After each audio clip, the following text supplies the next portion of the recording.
Hello，选到第一组的朋友们，大家好。那米娅今天呢，要帮大家一起来看一下，即将要降临在你们身边的超级好事是什么哦？属于你们的这个幸运到底是在哪一个方面呢？那我们也要来看一下降临在你们身上的这些机缘啊，会对你的生活有什么样子的改变，会让你们有什么样子的更新、提升以及蜕变哦。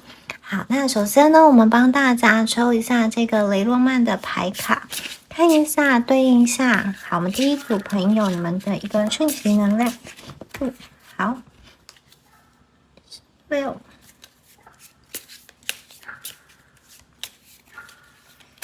29、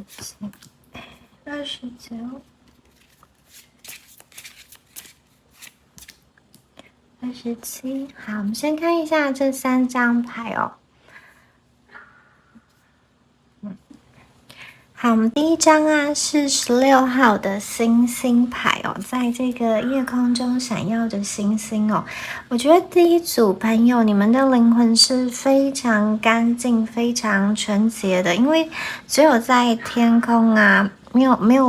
有光害、没有污染的天空，才可以看到这么多明亮的一个星星。所以我觉得第一组的朋友啊，你们给我的感觉就是你们的灵魂很纯净、很干净、很明亮，而且我觉得你们心中啊自有定见，就是对于很多事情，你们心中是有自己的一个看法。不大会受到外界人事物的动摇。当然了，如果你听到一些你不喜欢听的话，或者是说呢，别人对你说了一些不中听的言语，你们的情绪还是会有一些波动被影响。可是我觉得你们心中很清楚你们自己要去的那个方向。然后我觉得你们身上有一个非常棒的疗愈的能量，这个疗愈的能量是可以让人充满希望，让人去好像很受到鼓舞的感觉。好，第一张牌。好，我们看一下第二张牌。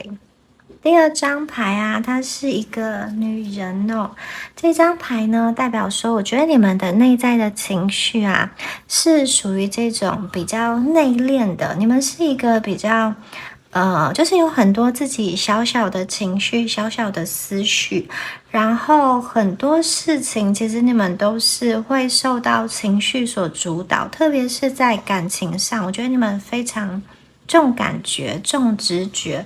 然后天生就是比较敏感的一群人。我觉得你们可能个性，很多人都是偏比较内向的，然后会有很多心思细腻的一个部分哦。有的人可能你们特别会伤春悲秋，就是你们看到一些电视剧、电影啊，或者是一些好像情节，你们就特别容易被感动，你们特别容易落泪等等的。然后我觉得你们在感情的表达上，特别是在一开始不熟悉的阶段，你们会属于比较观察、比较被动的，然后一直要等到你准备好了，等到你确定真的是这个人可以相信之后，你们才会去打开你们自己。然后我觉得这一组的朋友，感觉上你们比较适合那一种，就是这种人比较少，然后比较有品质的这一种谈话。如果是那种太多人或是环境太吵闹的地方，反而会去消耗掉你们的能量哦。好，第二张，接下来看一下第3张牌。27号牌，这一张牌是一封信，然后这封信呢，它没有被拆开哦，而且它是一封已经写完还没有寄出去的信，它的这个封蜡还封得好好的，它是一个没有被拆开的信。那这一张牌它代表的是一个沟通，一个表达。然后我觉得啦，这张牌出现在这里，它其实是代表一个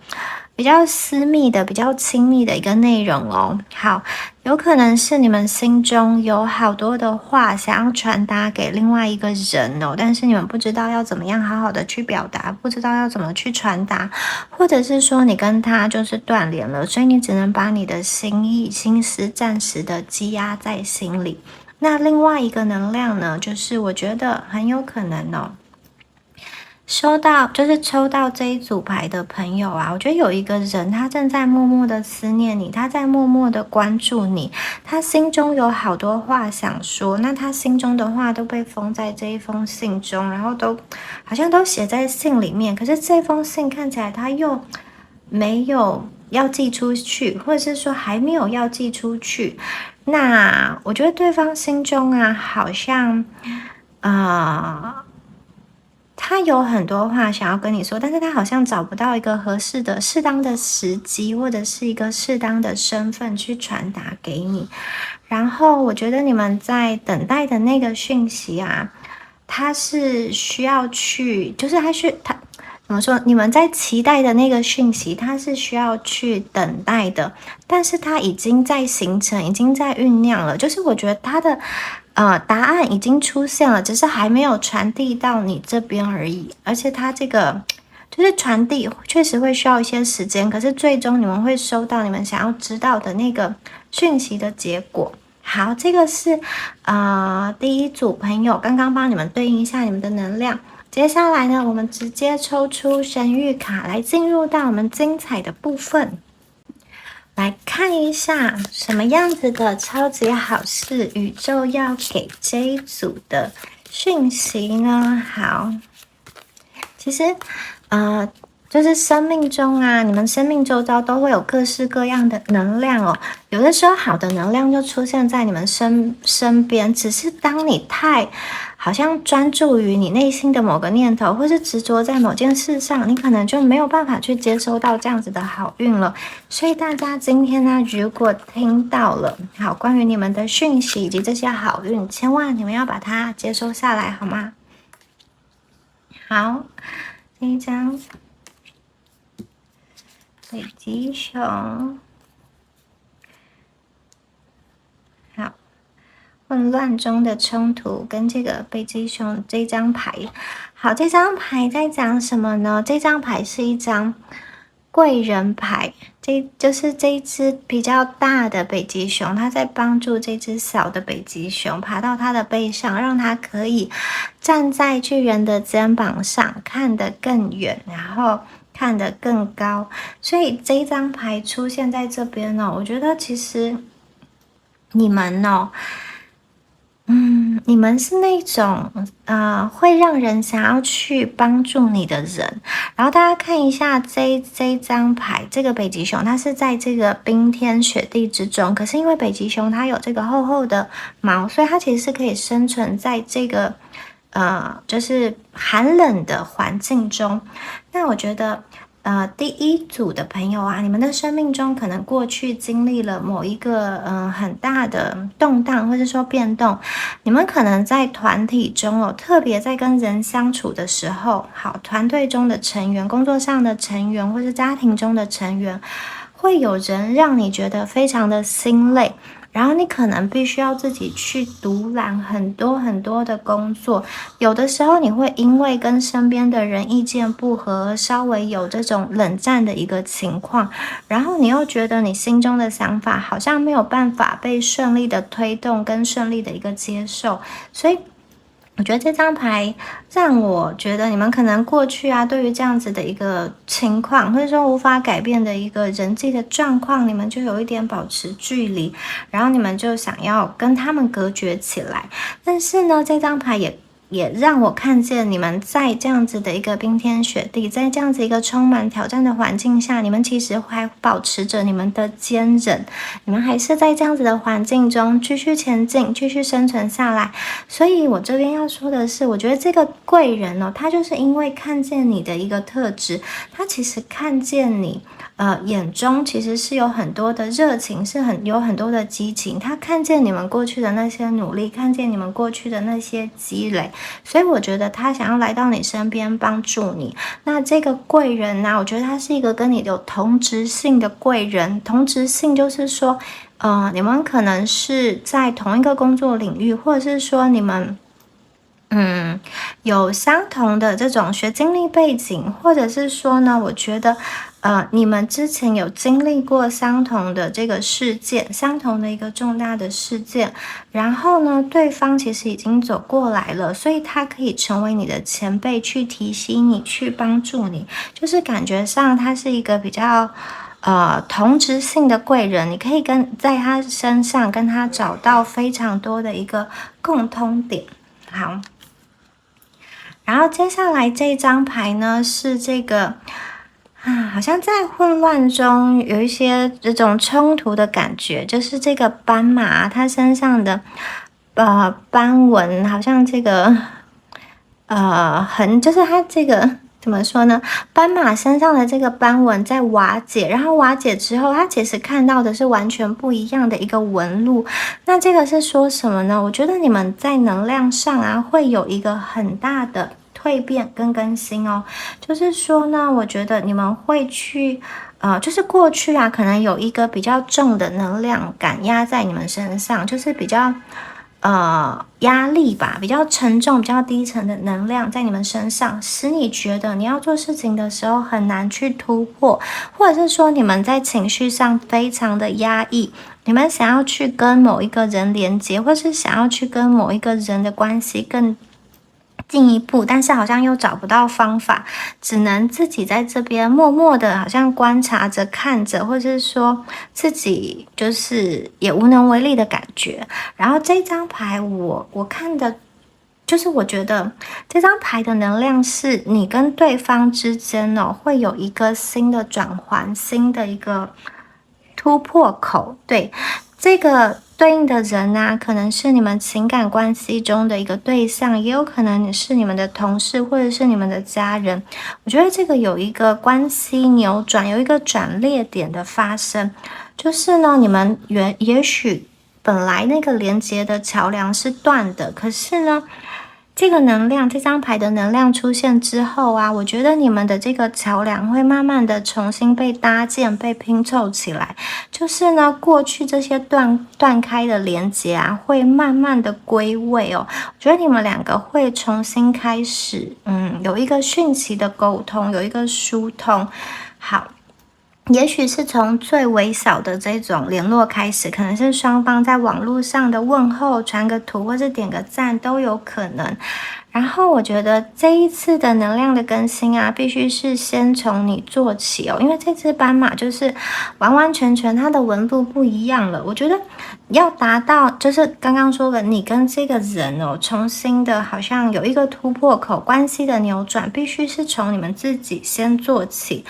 在这个蜕变的过程中，这只斑马它要去掉它原本的这个黑白的纹路，然后，新的这个怎么说呢？它新的这个皮肤啊，是这种不一样的花纹。也许你们一开始会不习惯，就是不能够接受这样子的自己。可是我觉得它是一个冒险，也是一个挑战哦。你们可以去。怎么说？这个变动是不得不，有点像不得不接受，因为它是一个动荡，是一个挑战，降临到你生命中。然后其实你们也因为这样子的动荡、挑战、变动跟变动去成长。我觉得你们在思想上，以及在行为处事上，以及对待感情的方式，还有那个想法、观念上，都会有蛮大的一个更新跟突破。因此啊，那个桥梁又会重新的，你跟对方的那个桥梁又会重新的被连接在一起哦。那我们刚刚所看到这个星星牌啊，其实它也有一个梦想成真的感觉，就是你们现在在期望的事情啊，其实它是会随着时间顺其自然的发生，对，它是有一个循序渐进的感觉。好，那我们接下来再看一下其他的牌哦，来帮大家抽出其他的讯息哦，来看一下有什么样子的好事，有什么样子的幸运要降临在第一组呢？第一组的宝贝们哦，好，这张牌出现了哈。好，再抽一张牌。好，我们第一张牌是 Benefactor， 大家看到这一张牌，其实这一张牌啊，也有一个，就是我觉得跟前面的这个贵人牌，它也有一点对应。可是这一张牌呢，它讲的又更加是在感情层面上的一个给予跟付出哦。然后这张牌非常的这种甜蜜的感觉哦，就是两只在蘑菇里面长着翅膀的这个小老鼠，然后一只应该是国王，一只是皇后，在他们的这个小小的天地中，享受着这个丰盛的食物，还有享受着这种甜蜜的感觉哦。那我觉得其实这一组牌的朋友啊，我觉得你们接下来会有一个，就是在心情上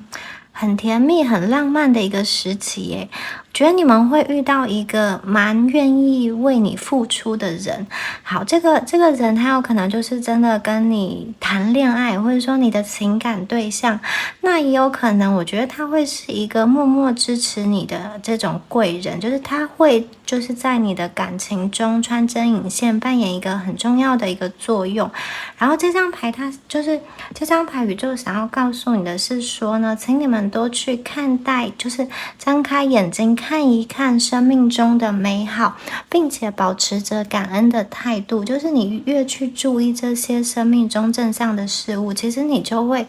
的频率就会震动的跟这些。就是你的频率就会跟这些高频的事物对齐，然后啊，你得到的也就越多，你收获的也就越多。然后，如果你们先去付出一点点小小的恩惠，就是帮助一些别人，比如说，好，最简单的就是你把你的环境，比如说在公领域中，你帮忙大家清扫干净，或者是说你举手之劳帮别人拿个东西等等的，好，这些小小的。一点一滴的累积起来的，你对别人的这个善，最后都会以10倍、100倍回到你们的身上。然后这张牌想要告诉你们的是，就是你们在做事情的时候可以凭直觉、凭感觉哦，因为这一组你们就是一个感性人、直觉的人呐。然后呢，宇宙告诉你说，相信你的感觉是正确的。只要你喜欢的事情，只要你热情的事情，或者说你跟这个人在一起，你很平静，你觉得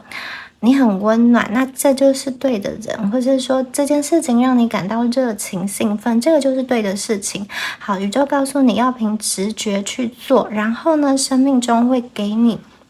很大的一个回报，很大的一个收获，然后这个收获很多是在感情方面的，在心情方面的，所以我觉得在你们的心情方面呢，将会迎来一个就是有点浪漫、有点甜蜜，又充满了期待的这个时光哦。然后我觉得你们身边会是有人陪伴的，他可能就是会跟你一起去约会，或者是说他会跟你共度这种美好的旅行。我觉得你们身边会出现这样子的一个人，好，来陪伴你，来迎接你们。那我们接下来呢，看到了11号牌哦。这张牌是一个比较沉思的牌哦。它是一个探索内在的牌。其实大家看到应该就是看到一片紫色，然后，仔细看的话呢，这边有一些好像水晶的这种东西，亮晶晶的，然后还有很多紫色的光芒，所以它其实这边有一个人像，不知道大家有没有看到？好，人就是在这个烟雾中有一个紫色的这个人像在这里哦。好，这张牌啊，一样是一个往内探寻的牌，所以第一组的朋友往内探寻是一件非常重要的事情哦，因为我觉得你们的内在平静会让你的外在的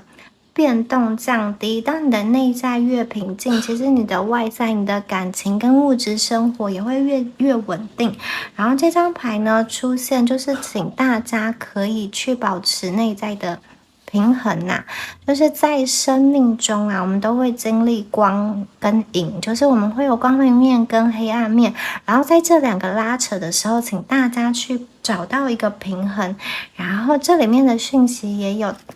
大家可以去透过冥想，然后透过沉思来找寻你心中真正的所渴望的那件事情。然后当你开始跟自己对话，当你开始内观，这就是一个好的开始。你要去探索你自己的内在，然后才能够去知道你真正的想要的是什么。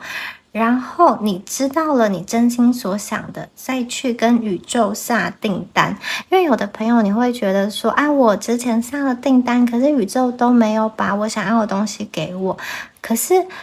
你在下订单的时候，你们有没有想过这个东西是你真心所想的吗？或者是说呢，你愿意等待这样东西，或者是说这个人，其他的你都不要，还是说你们就是常常跟宇宙下了非常多的订单？那有的时候太多订单，有一些东西会延迟来到，所以呢，宇宙会去把你最渴望、最想要的那一份订单当作是大礼送给你，然后它的排序也会比较优先，所以你们必须要先理清你自己的内心，将你最重要的能量专注在你最想要的事情上哦。好，那来再帮大家抽一下塔罗牌，来看一下还有什么其他的幸运Ten of Pentacles。金币牌哦 ，Six of Wands。好，再来看一下 Page of Cups、King of Pentacles， 好多金币牌哦。Two of Wands， 好，这边有比较多的是土象的能量，还有火象的能量在里面哦。那出现这么多金币牌我会觉得你们现在所期待的事情，或者说你们现在所担忧的事情，将会越来越趋于一个稳定的状态。就是在未来这段时间内你们所担忧的，不管是金钱状况，不管是感情状况，我觉得宇宙都会给你一个指引让你知道一个你想要知道的答案，不管是在你的这个金钱层面，或是说在你的关系层面，我觉得它都是一个可以让你的心情稳定下来的一个讯息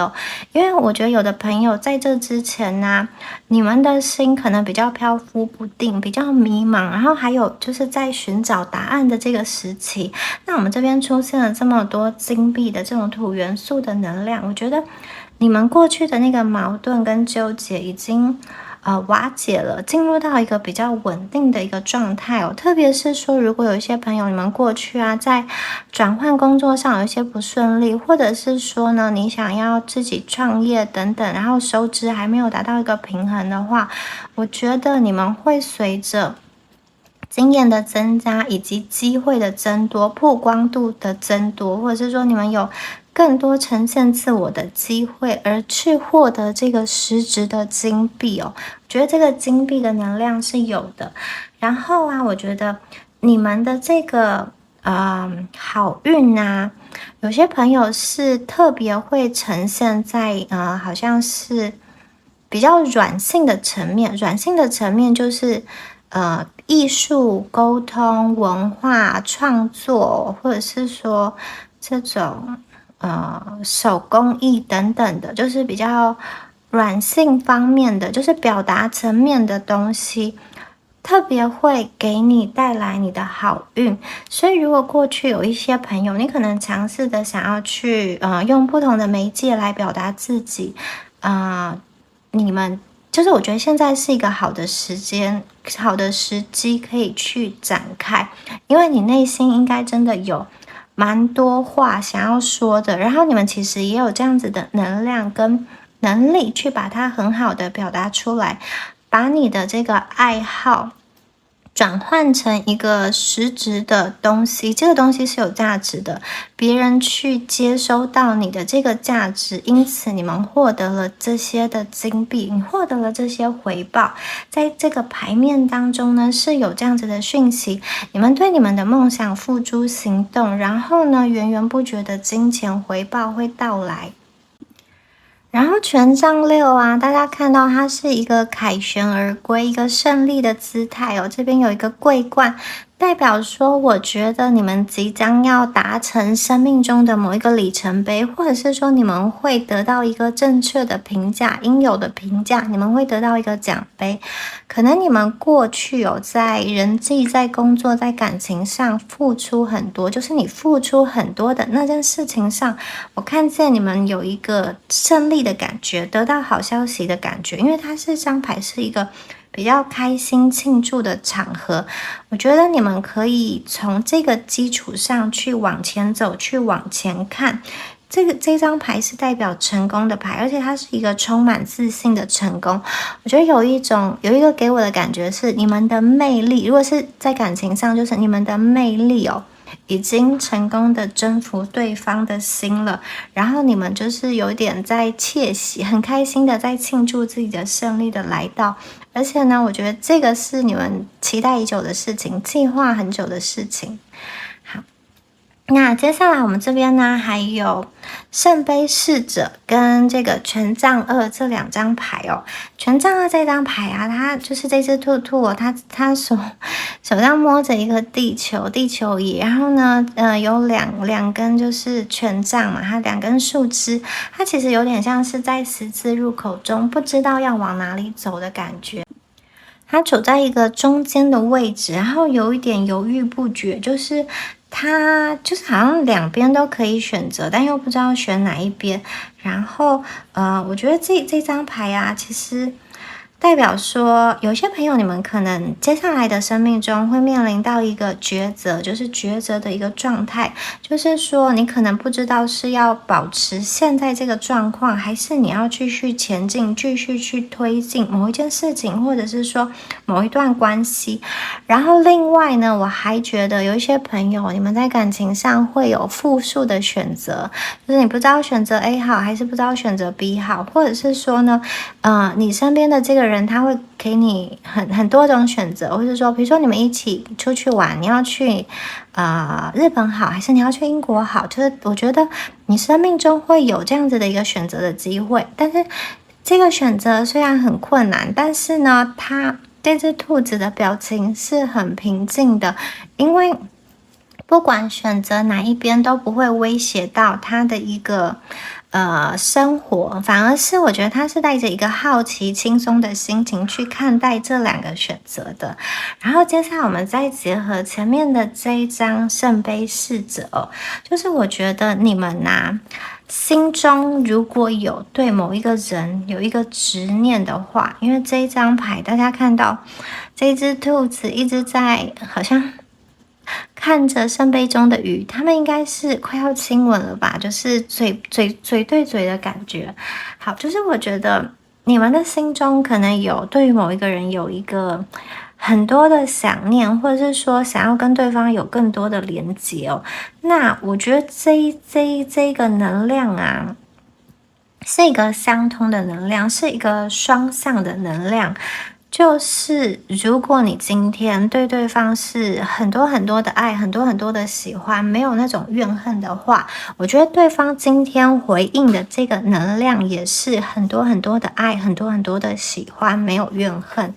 那如果你今天在想起对方的时候，你是有一点不满，然后或者是说觉得他做了什么对不起我的事情，我很不开心，浪费了我的青春，浪费我的时间，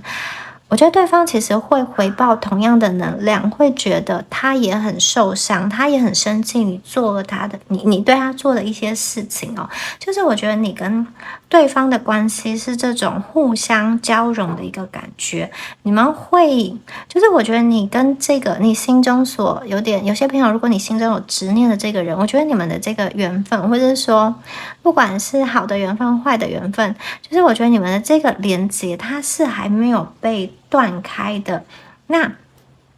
往好的方面想，大家其实因为刚刚有说过，这个能量是互动的，所以如果你们的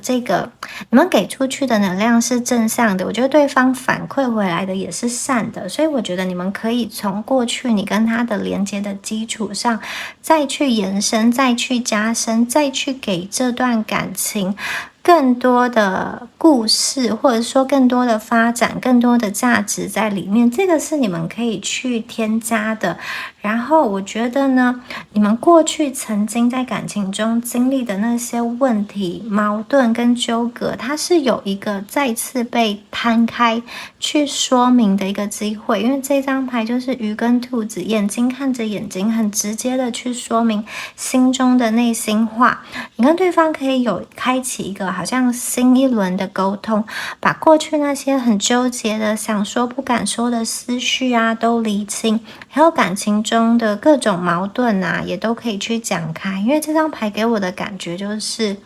那个心结被解开了，然后这个水是很顺畅的在流动的，两个人可以很专注着凝视着彼此，而且没有其他人的能量所干扰哦。好，那金币国王啊，在这里哦，他是一个握有权柄的国王。我觉得抽到这一张牌的朋友啊，我可以预见，就是说你们将会有一个事业上具体的一个成就，或者是说生活上的提升，就是生活层面的一个提升哦。我觉得你们会有更高的一个权柄，你们会有更高的话语权。你说的话会在别人心中留下一个重要的影响力，你做的事情是有力量的。那我觉得你们可能会好像去用你的言语，去用你的行为去影响其他人，或者是说呢，你在团体中本来是一个比较出阶的角色，然后你现在晋升到这种学长姐，或者是说你本来呢是这种约聘人员，你现在转到正职，就是他有一个职位上往上一阶的感觉。那很多人会要去向你学习。那同时啊，金币国王也代表的一些责任的承担，就是权柄。还有必须要去承担一些事情，这些承担是好的，我觉得它是可以去磨练你的。那如果听这一组牌的朋友，因为我知道有些朋友你们可能是家庭主妇，或者是说你是在家工作者，你不一定有这种很明确的这种职位上的一个升迁。那我会觉得，如果是在家庭中，你们会就是你们在家人心中的那个重要性会加深，我觉得大家会去尊重你，听你说的话，然后呢，会好像很就是一方面是依赖，一方面也是爱，会给我有这样子很深层连接的感觉。好，那如果是这种自由的工作者的话，我觉得你们会得到很多的机会，你在这个业界会成为小有影响力的人，就是呢，你的口碑已经被建立起来了，很多人会想要来找你，会想要跟你合作，对。然后呢，我也觉得第一组的朋友啊，你们即将在最近的这一段时间，可能3个月内你们会迎来人生的一次高峰期。这个高峰期呢，是实质上的，我觉得他会得到一个实质上的，可能是金钱上的回报，或者是说在感情中你们会有一个这种魅力爆棚的时期。你可能会发现很多人有兴趣，很多人想要去靠近你，就是我觉得你们的外在的魅力是随着时间而增长的。然后为什么魅力会增长呢？很重要，刚刚说的，我觉得你们经过了内心的一个反省、沉思跟蜕变之后，找到自己真心所想要的那个东西，或者是说那个方向、那个目标，然后你的心安定下来。你们的心安定下来之后，这边出现的金币国王，其实代表说你们的内在稳定下来之后呢，其实你们外在的这个魅力就是会散发出来，魅力爆棚。那如果是在稳定恋情中的朋友啊，我会觉得你会想要跟对方一起去尝试一些新鲜的事物哦，然后它是会让你们的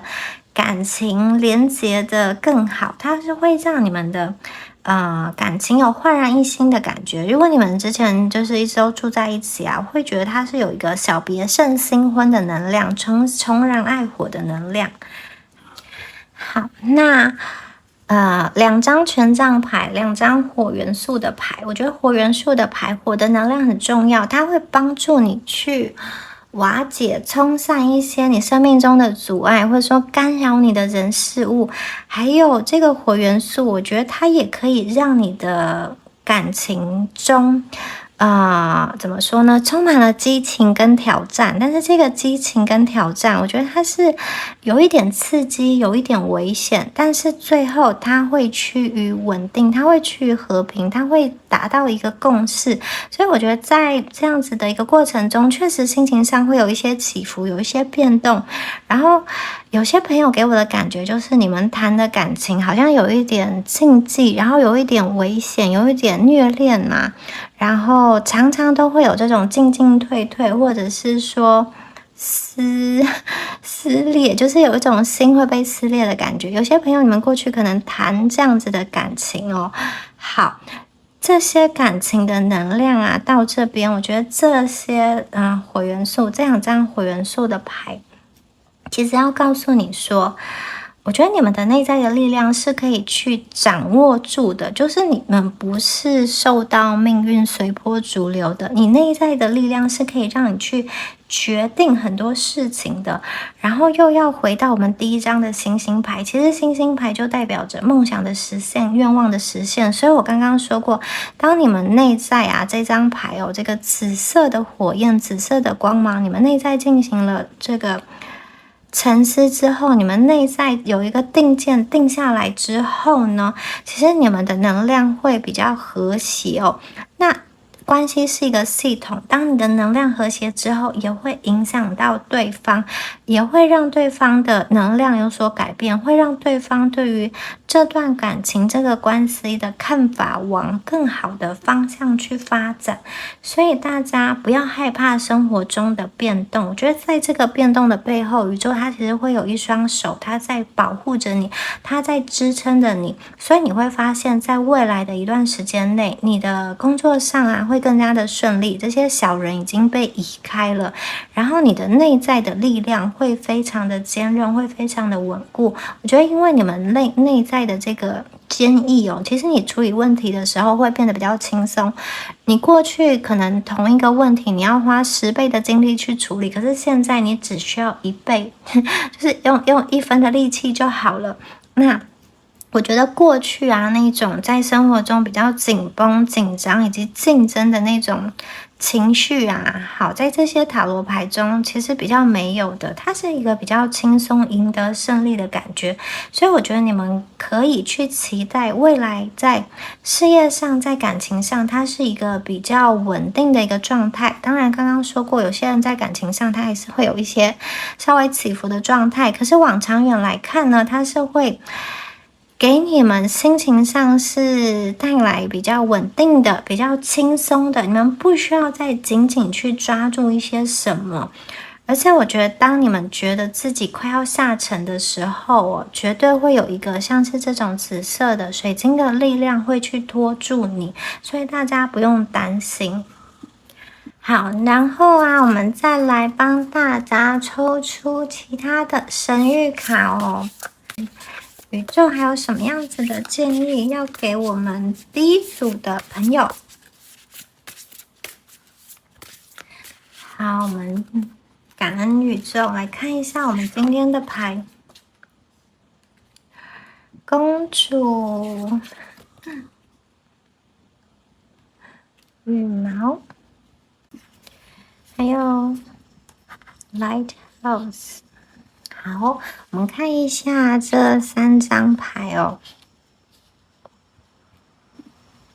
好，那第20号牌啊，我们可以看到一个红色头发的女生哦，她正在布置她的这个小小的房间、小小的屋子。然后呢，这个屋子很漂亮，很有她个人的风格，对不对？有这个植物啊，还有贝壳，还有水晶，放着她喜欢的一个东西哦。这张牌在说什么呢？其实我觉得，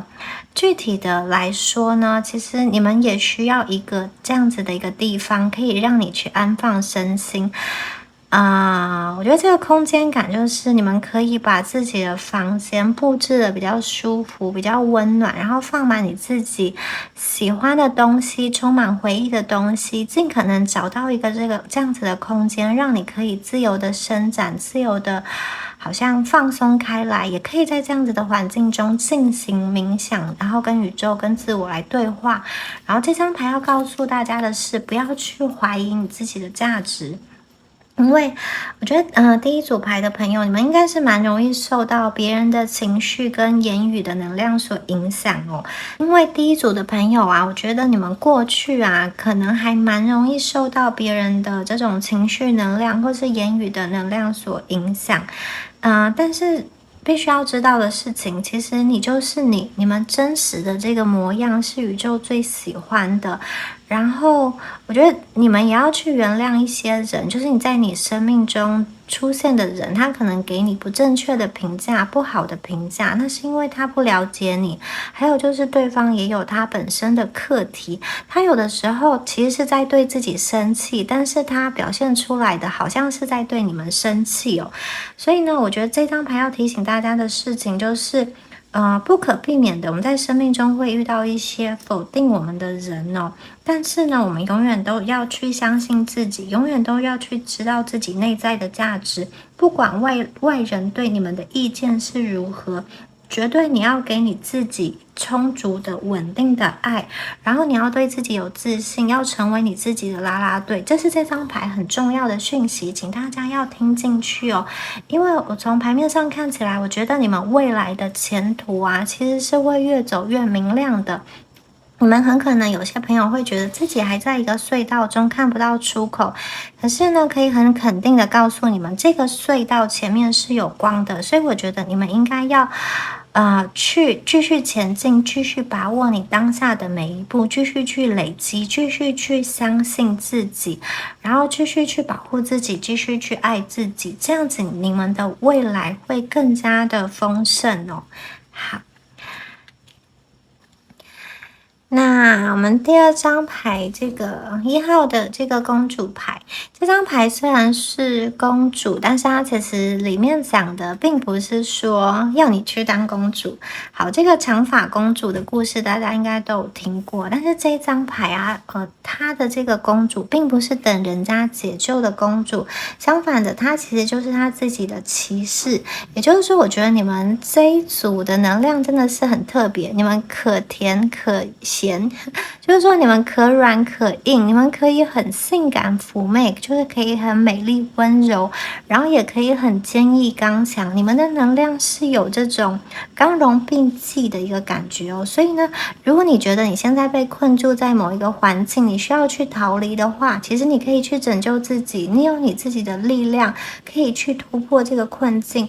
你不需要等待一个好像很迷人的王子，或者说你不需要等待一个外在的力量来解救你。其实你们自己本身就有这样子的能力。好，这个公主她在插着她的宝剑，所以她手上其实是有剑有盾牌的。你们其实有很大的力量，而且我觉得这个力量是比你自己想象的更加的强大。你可以去完成你之前可能只能去梦想的一个事情哦。我觉得这张牌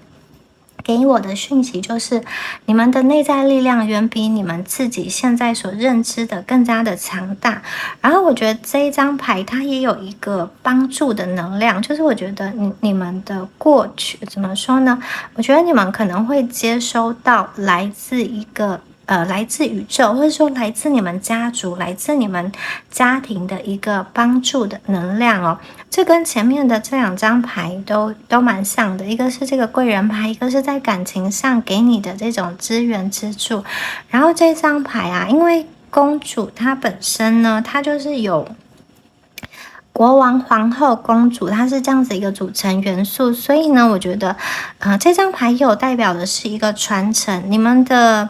某一些特质、某一些传承、某一些经验，其实是来自于你的原生家庭。不管你觉得这个影响是好的或者是坏的，可是我觉得到了今天，到了你成长的这些地步，那些东西都是好的。有些朋友，你们可能一开始出生就接受到来自原生家庭很多很好的资源、金钱啊、学习啊，还有各种观念等等。那这些东西，我觉得它还是在你身上闪闪发亮。那有些朋友，你们可能过去的成长背景是比较辛苦的，然后你是去有很多的动荡跟经历及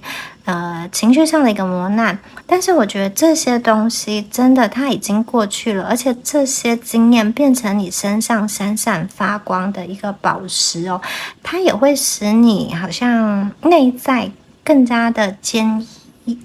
毅，它是一个拿得起放得下的感觉。我今天可以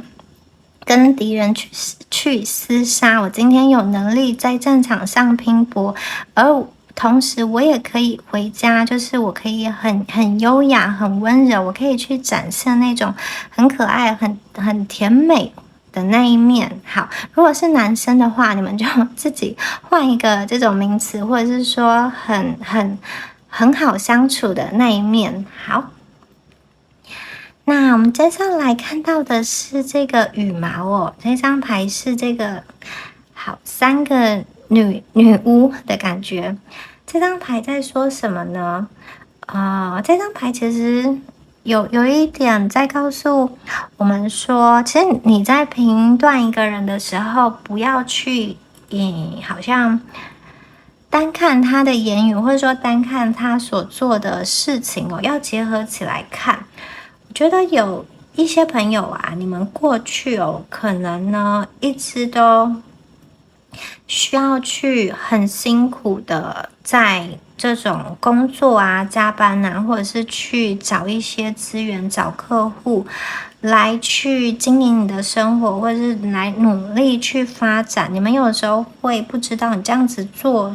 就是做到底是这么努力的做，到底有没有结果？然后呢，我觉得你们过去内在这些比较让自己压抑下来的能量，必须要被移除。这边讲的是这个羽毛轻飘飘的，为什么这个女生可以被这三个女巫这样子好像很轻松的像羽毛一样捧起来，是因为你们必须要去先把内在的杂念负能量去移除。你要相信你自己内在的能力哦，因为我看见你这一组的朋友，真的，你们在过去所付出的那些积累、那些基础上，你们会获得你们的成就哦。有的朋友，你们可能会就是有属于自己的一个品牌。那有些朋友，如果你是在学习上，你要考试的话呢，我觉得你们会去取得你心中所想要的某一个资格，或者是说某一个状态等等。就是你们过去认真的付出，那些东西真的都能够去被显化出来。你们都就是终于能够有一种好像苦尽甘来、否极泰来的感觉。所以你们要相信，前提就是你要放下你心中过多的担忧哦。你就是把这些担忧缩小成一个羽毛，轻飘飘的感觉。然后你要去相信，你将会迎来一个全新的开始。这个新的开始是在生活各方各面的。然后我也觉得这张牌它也给我一个团队的感觉。你们有机会建立一个属于自己的团队，或者说遇到你们生命中的这种灵性的伙伴。有的朋友如果是你们已经这种结婚的话，我觉得有这种新成员会出现。好，可能有人正在备孕，有人想要生小孩，所以我觉得这个也有一个团队增加的新成员，或者是说你们可能一起共同抚养、共同养一只宠物等等的。所以我觉得你们会有属于自己的事业伙伴、灵性伙伴，或者是很好的这种家庭伙伴的一个能量哦。那这样子的能量都是要你们先放下对未来的恐惧跟担忧，先放下对关系的恐惧跟担忧开始。其实很多事情并没有你们想的那么可怕，就是很多事情啊，船到桥头自然直，那个处理的方法，那个处理的方式，那个解决的方案自然会出现。所以这一组就是我觉得要放下那些压力，然后要去信任你自己跟信任宇宙。然后还有一个很重要的讯息，在这张牌中要提醒大家的是，我觉得过去如果你在感情中对于某一个人的离开有一些不理解，或者是说对于某一个人对你说的话，或者是说处理感情的方式你不是很谅解的话，我觉得这张牌也有一种好像你可以去重新认识这个人，或者是重新明白这一个人的感觉。也许你过去有因为原生家庭或是说感情对象对你做了一些事情，你觉得到现在还是没有办法释怀，你觉得很受伤。但是从这张牌中，我会觉得说，其实你去宇宙要我们提醒，就是宇宙要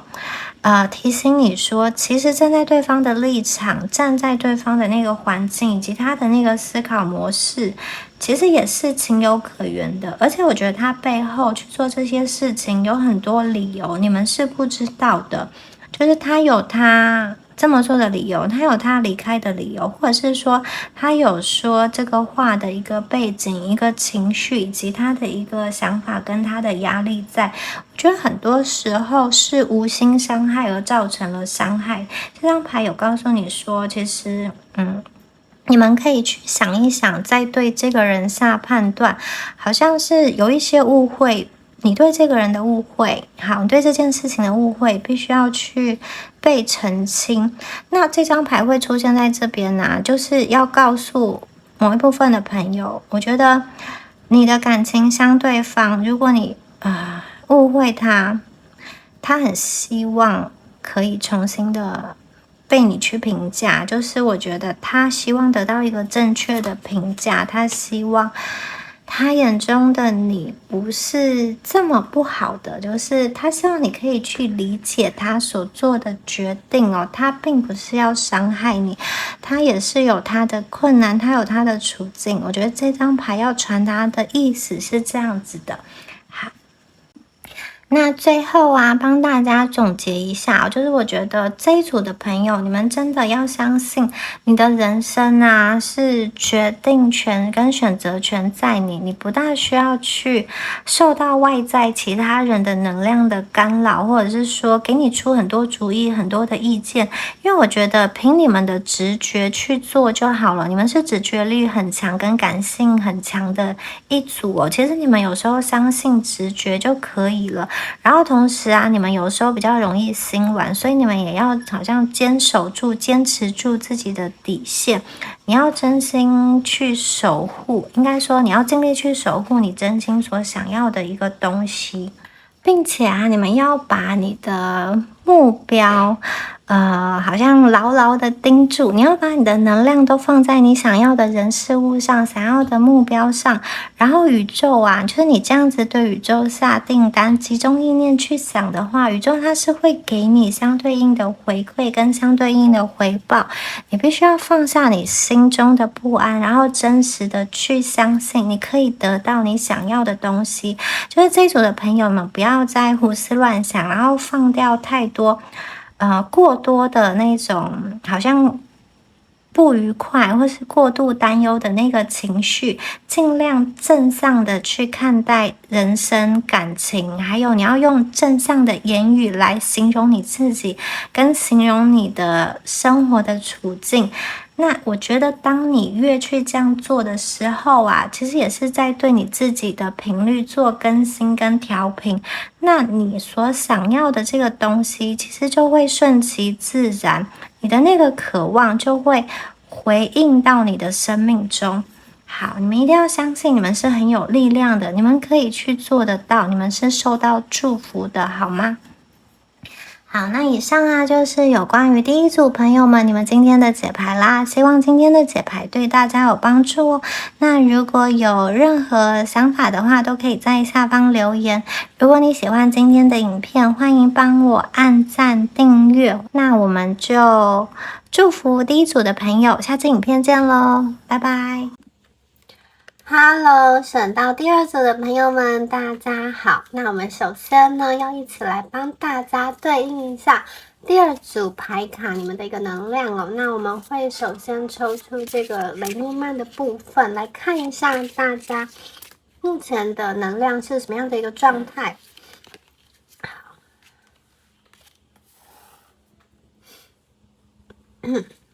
，9号、5号。那我觉得这一组的朋友啊，很多你们可能是从事一些跟美啊、艺术啊，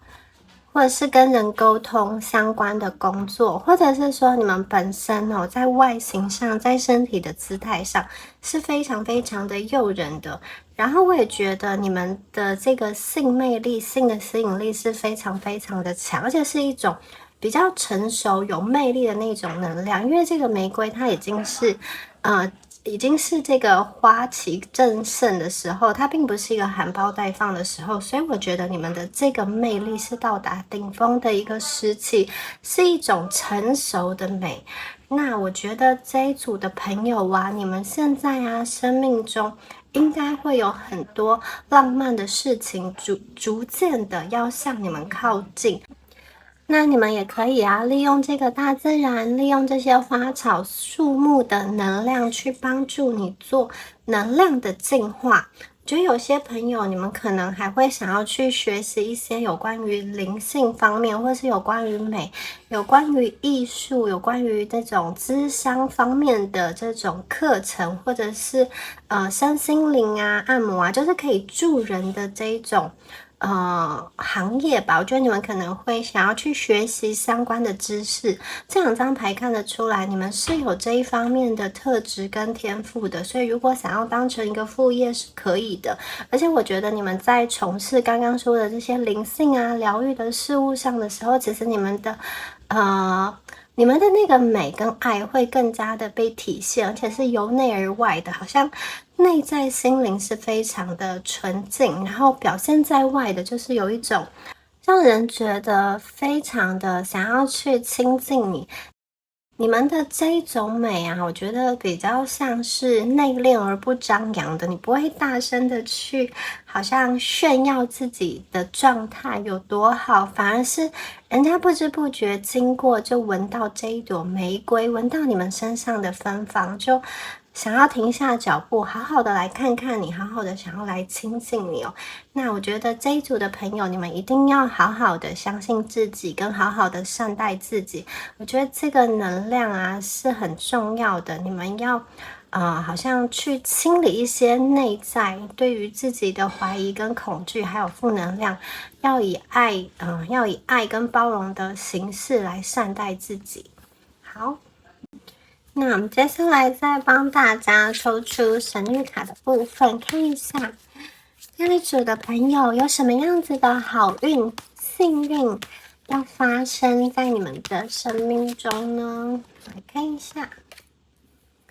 好，这张牌是为什么 ？Why？ 真相大白的意思。好。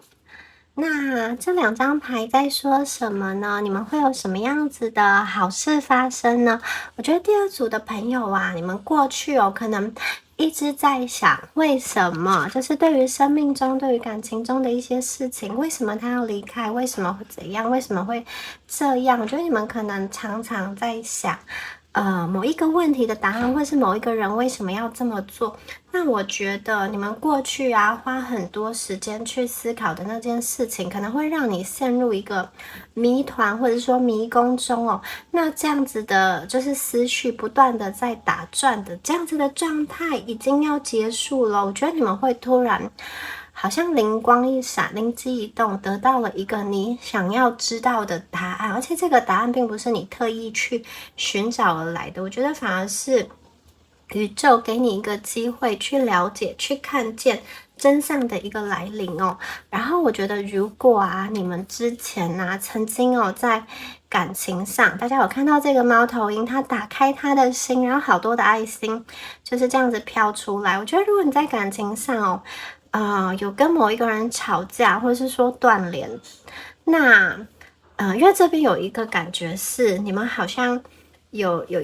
怎么说呢？你们好像有跟某一个人其实你们还是彼此还爱着对方，彼此还想着对方，但是一些误会、一些隔阂、一些外力的阻碍，你们不得不分开。甚至有的时候，我觉得对方选择暂时离开，它是一种保护你的方式。他可能觉得当下的这段感情对你而言，对他而言都是会让两个人受伤的。所以我觉得你们可能过去对某一个人有所误解，或者是说对于他的做法有一些怨恨。这张牌特别指的是感情上，那这张牌就有一种这些误会被解开，你才会发现原来这个人的内心摊开来看，心中是有满满的爱的。也有可能是如果是稳定生活的伴侣你可能maybe 你可能对你的这个旁边的这个另外一半，有的时候有一些不满，有些生气，但是呢，你可能会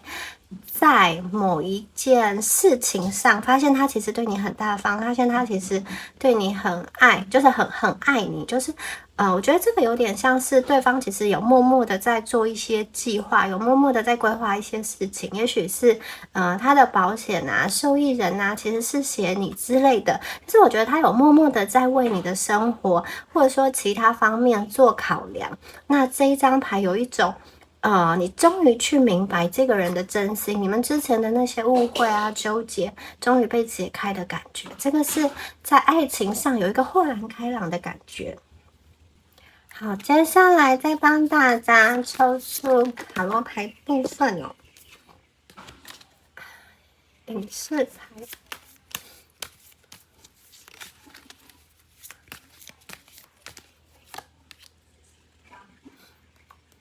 圣杯骑士，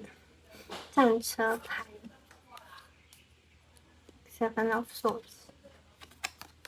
愚者牌。好，我们来看一下这些牌在说什么呢？首先呢，我觉得，就是第二组的朋友，你们接下来会有一段时光，这个时光是属于你们自己跟自己对话的时光。我觉得，如果你们过去一直很忙碌、很累的话，接下来你会有一段时间你可以去好好的休息一下。我觉得大概有10天到半个月会有这样子的一个空闲跟空档的时间，你的生命中，就你的生活不再那么忙碌，就是有一些需要你处理的事情消失了，或者是说有一些帮手出现在你生活中，可以去帮忙你，然后你就会有一段时间你是可以好好的去休息一下的。然后我看见在休息的过程中你们可能会去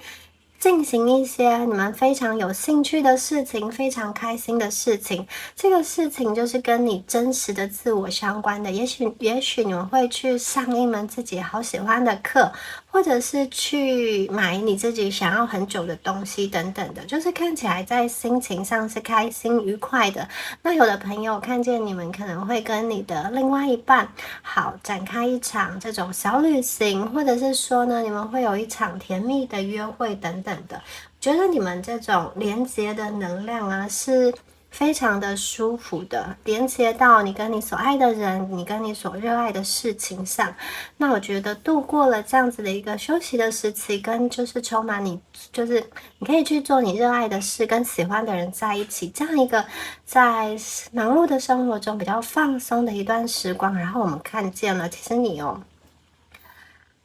有一种凯旋归来的感觉，有一个很有自信、很有气场。那我觉得这一组的朋友，其实一开始看起来你们不是那一种特别张扬、特别想要怎么说呢？就是你不会特别想要去抓住人家眼球的人，你们可能是属于稍微内敛，然后等待别人来发掘。可是我在这边呢，我看见你们有一种心态上有一个很大的转变，因为你们也知道你自己其实由内而外都是美的。然后我觉得这里给我的感觉是，你们的内在经历了一个很大的转变。前面是已经到达了第一个阶段的绽放，然后这个第二个阶段的绽放哦，它更加的不一样，能量更加的强哦。如果说第一个阶段的绽放，你们是比较这种温和的美的这种不张扬的美，然后我觉得第二个阶段它是一个魅力爆棚的时期，你们会就是脚步走得很快，你们会不停歇的去向前去实行你心中的一些计划，那你们也不会去受到旁边人的能量干扰。就是也许啊，过去在组织中，在生活环境中，有一些人他会闲言闲语，那这个对你们来说，你们是会往心里去，会很困扰的。可是在这边呢，我看见你们本身的力量超强的，就很像那些闲言闲语，那些阻碍，就只是地上的一颗小石头，你们轻轻一踩就把它压碎了，所以根本就是非常非常小的，完全不会影响你的小灰尘哦。这些小人的能量啊，这些不干净的能量就变成一个小灰尘，你轻轻一弹就弹开了。然后我觉得你们哦，这边这张牌是一个很特殊、很有创意的方式，就是也许你过去都是这种比较努力，就是说，你觉得要达成什么目标，就是要付出相对应，很努力才能去拿到你想要的东西哦。但是这里好 ，Seven of Swords， 我觉得这张牌它比较讲的是创意、特殊的一个达成目标的方式，就是我觉得你们其实是可以用一个比较轻松的姿态去达成你的梦想，而且啊，在进行的过程中，你会去排除一些在感情上、在人际上、在事业上对你不真诚的合作伙伴。那这个前提是因为我觉得你们够爱自己，够相信自己，这个是你们第二次能量的蜕变。然后我觉得这个能量很强哦，它呢是有点像是地基打得非常的稳固，这个扎根扎得很深，所以你们长出来之后呢，它是不会，就是你们发芽之后啊，长出来的那个树木，它是不会被轻易的动摇的。然后我觉得你们呢会好像重新的用新的方式去看待世界，本来对你来说是很忧虑的事情，现在因为你的思维转换，其实你可以发现有一个比较轻松的道路可以去到达。那过去啊，如果你们经历了生命中比较低潮的一个时期，在这个第二阶段的蜕变跟绽放，我看到你们真的是自信满满的回归，你们对于自己是非常相信，也相信你自己是做得到的。我觉得你们真的要去原谅自己，并且善待自己，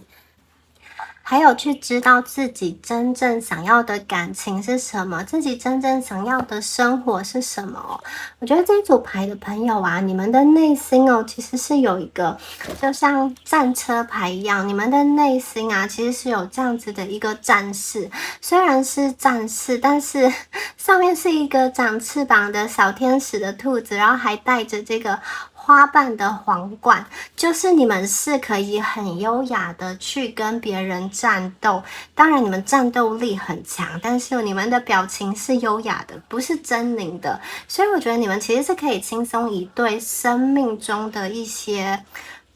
难题吧。然后我觉得过去啊，你们可能就是有一些人事物真的让你蛮不满，你累积了心里的一些不开心、一些压力、一些愤怒，就是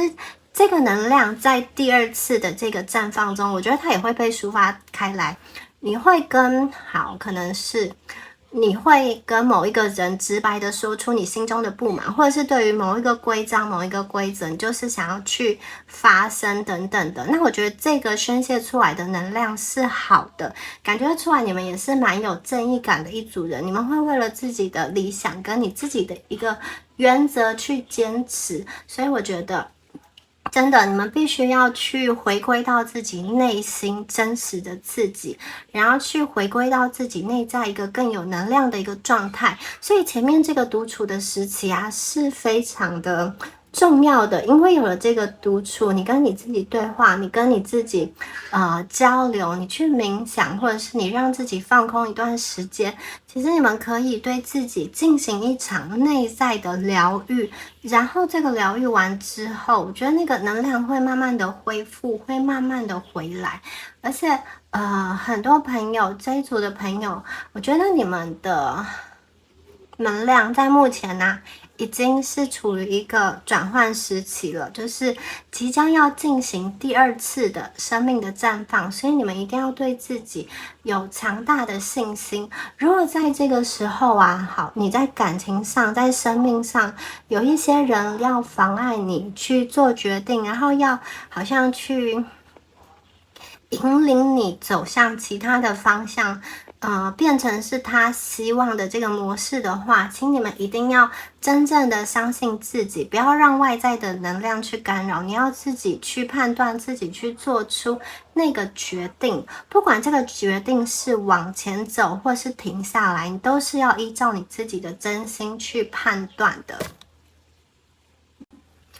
然后这边呢，我们还出现了0号的愚者牌。好，愚者牌它其实代表的是一个勇于冒险、勇于接受挑战，而且在变动的环境中适应力是很强的，对生命中的各种新的体验都保持着开放性的态度。所以我觉得你们在心态上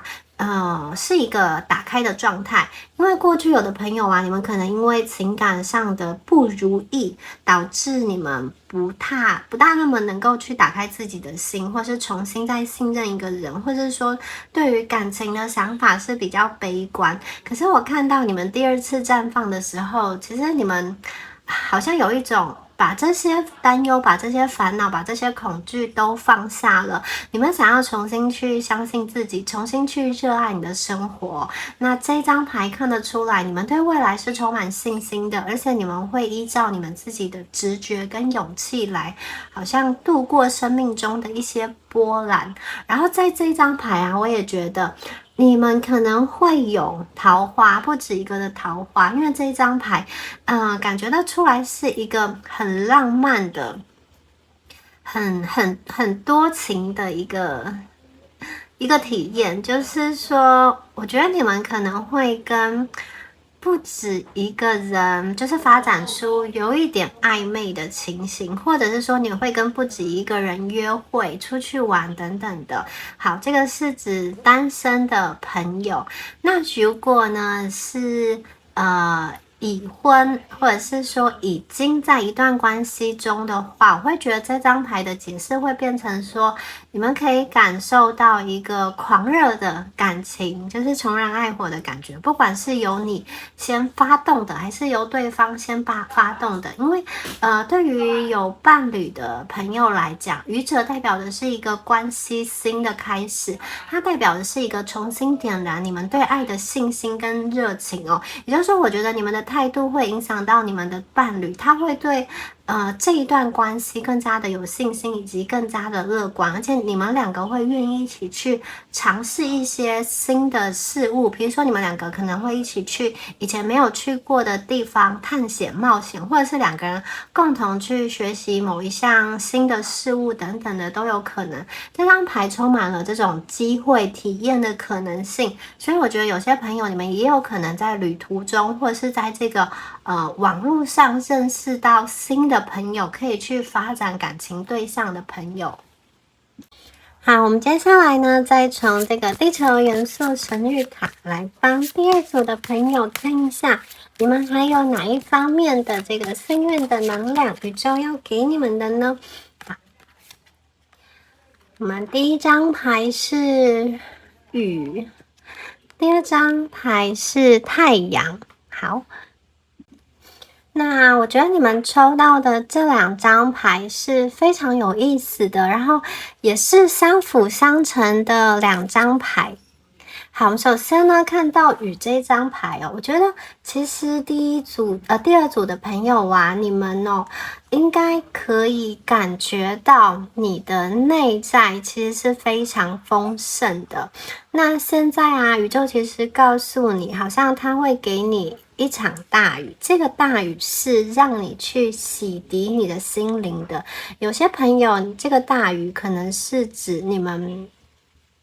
最近刚刚哭过，或者是你们有什么样子的情绪，你们想要好好的去宣泄一番。那这样子的宣泄，这样子的哭啊，不是不好的。我觉得宇宙告诉你，它是给你们一次机会，让你可以由内而外做一次彻底的清理。然后有些朋友，我觉得他是做一次彻底的断舍离。在这个大雨中，在这个孤单中，你们去想清楚，你们去想明白，如何呢面对你自己。这个孤单并不代表说你之后的人生呢就是完完全全孤独的，相反的，我觉得这个大雨让你们的内在更加的有魅力，因为这个大雨也代表着滋润。有这场雨下来之后呢，你们的内心就很像是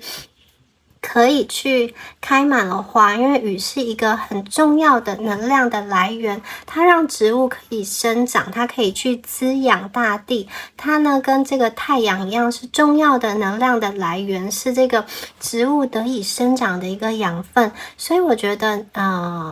宇宙给你的这场雨就具体来讲，可能是生活的一次重大的变动，可能是措手不及的改变。可是这些雨落在你身上之后，你会去明白这场雨的一个意义，它是要让你学习独立，让你学习看见你内在的一个丰盈，让你去洗涤，让你去清扫一些不属于你、不服务于你、没有善待你的人事物。然后我觉得这场大雨的这个结果啊，就是这个满山遍野的花开起来了，然后有一大片繁盛的、茂盛的这个绿地出现在你们面前。这个是你内在的能量，这个是你内在长出来的一个样子所以我觉得在大雨中，你们可以去好好欣赏你的美，你们其实是非常有魅力的。在这样子的漂亮的花园中，在这样子漂亮的山野中，其实你们会吸引到跟你相同频率的灵魂。这些人来到你们的生命中，不是为了去拿走你的能量，不是为了去获取你的能量，而是他想要去跟你一起滋养这一片美丽的花圃，去滋养这一片美丽的山林。那我们第二张牌啊，是这个太阳非常非常的亮，这个火焰非常的强那我觉得这张牌告诉你们说，其实你们一定要去相信自己的内在，你们的内在就像这个太阳一样，是可以去照耀别人的。我觉得你们其实是非常有光的人而且你们是可以在黑暗中去照耀别人，是可以让别人来取暖的。只是有些朋友，你们现在如果比较低迷、比较萎靡，你可能没有办法发现自己是会发光的，甚至你没有办法信任自己内在有这么强大的火元素的能量。那我觉得你们可以透过刚刚那张雨的牌，重新的好像洗涤你们的身心灵，重新去擦亮你的双眼，让你重新去看见你内在是非常非常有能量的。那这一张牌的出现呢，我觉得很多朋友你们会在这个物质上，在事业上得到一个属于你公平的一个评价，就是说我觉得你们会得到一个大放异彩的机会那这样子的能量爆发，它会使你获得实际上金钱的一个回报。所以我觉得如果这一组的朋友啊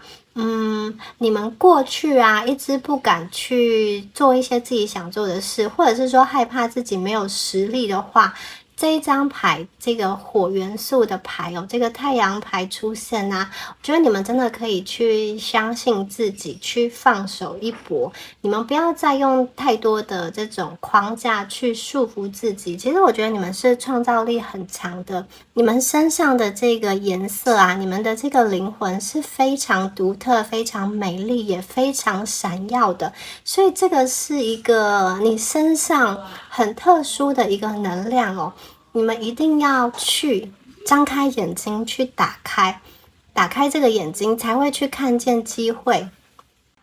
那我觉得这一张太阳的牌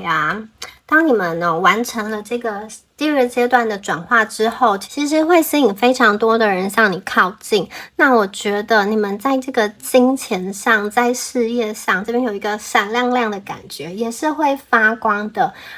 我觉得你们可以用你们自己习惯的那个方式去运作你的工作，或者是说你的组织，或者是说你正在想要去通过的某一项考试，就是我觉得你们会用你们与生俱来的方式去燃烧，去点燃这一团火焰，去证明你自己。我觉得你们会走出一条真正属于你的道路，在这个道路的最后，宇宙会给你一个奖赏，宇宙会给你一个奖杯。当然在这条路上就是会吸引各式各样的人，有的人真的很欣赏你，他会想要去靠近你，当你的粉丝，当你的啦啦队，那不免也会有遇到一些不好的这种小人，可能是嫉妒你，但是我觉得大家不要担心，因为刚刚说过，你们有这个战车牌，它其实是会把这些小人的能量轻易的碾过，轻易的碾碎，所以我觉得你们这一组的能量就是非常非常独特的，你们好像没有办法去走一条跟所有人一样的路，因为你们的灵魂就是这么的与众不同。那很多朋友啊，其实你们抽到这组牌，可能某一方面你算是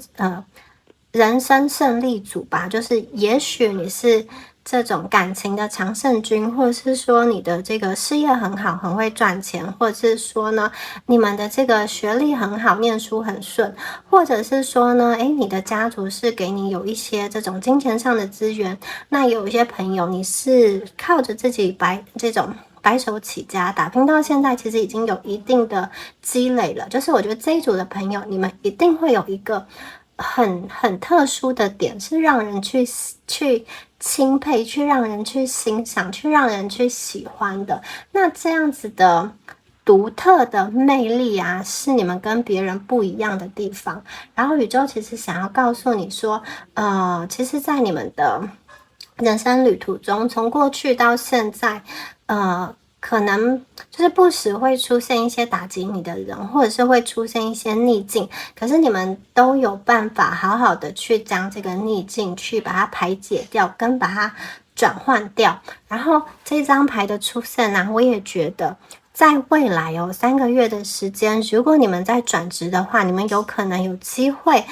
可以去得到一个比原先的工作职位更高，或者是说离你家更近，薪水更高，或者说更符合你兴趣的一个工作。那或者是说呢，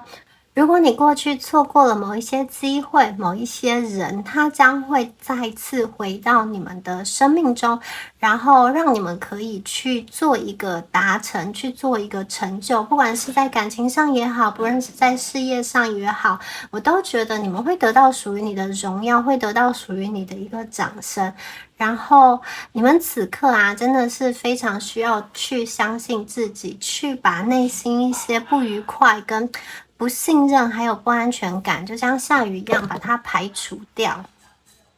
好，那最后呢，帮大家抽出神谕卡的部分，最后的神谕卡，看一下宇宙最后给我们的提示跟祝福，好吗？The Tiny House， 这张牌 Star in the Sky。Lay of the Land and Gesture。 好，我们看这4张牌哦。好，我们先从这2张牌看起好吗？一张是捕梦网这一张牌，好，很美耶，闪闪发亮的。然后这张牌呢，是来自古代的这个智慧哦，一样有一个很亮的这个火球在背后。好，你们真的是有超多火的能量耶，你看，火的元素。好，你们真的是第2阶段的转化哦，这个转化的力量非常的强，而且一开始我就说过，第2组的你们是受到祖先所保护的。所以我觉得你们在做事情的时候啊，真的要相信你的直觉，因为你的祖先、你的守护灵，他的智慧会透过宇宙的讯息传达给你，也有可能呢会透过这个大自然的花草树木，你在这个当中感受到能量的律动，然后你会得到一些灵感。我觉得你们必须要多多跟大自然结合，或者是说多去相信，多去倾听你内在的一个直觉。好，你们的祖先其实他会守护你们，他是会去保护你们，他也会把他的一个人生智慧去告诉你们。那这张牌是捕梦网。捕梦网就是可以捕抓好运，可以趋吉避凶。那捕梦网一样代表的是宇宙神明跟祖先对人类的一个保护，对你们的一个保护，会将你们生命中的噩梦恶灵啊都赶走，并且为你们带来好运。所以我觉得接下来的这段时间是你们显化能力很强的一段时间，而且你们的祖先、你们的这个守护天使在背后默默的支持你，在默默的去帮助你移开生命中的一个障碍。其实在这样子的一个时期里啊，我觉得你们可以顺流，就是顺势而为，不要去跟生命中发生的一些事情去做抵抗，去做排斥。因为目前在你们生命中发生的事情，其实是因为你个人的频率所引起的。那发生这些事情，它有它的意义跟道理，还有内在的一个智慧。所以我觉得你们要去顺流，顺着直觉去做。那你们本身的频率啊，非常的美，然后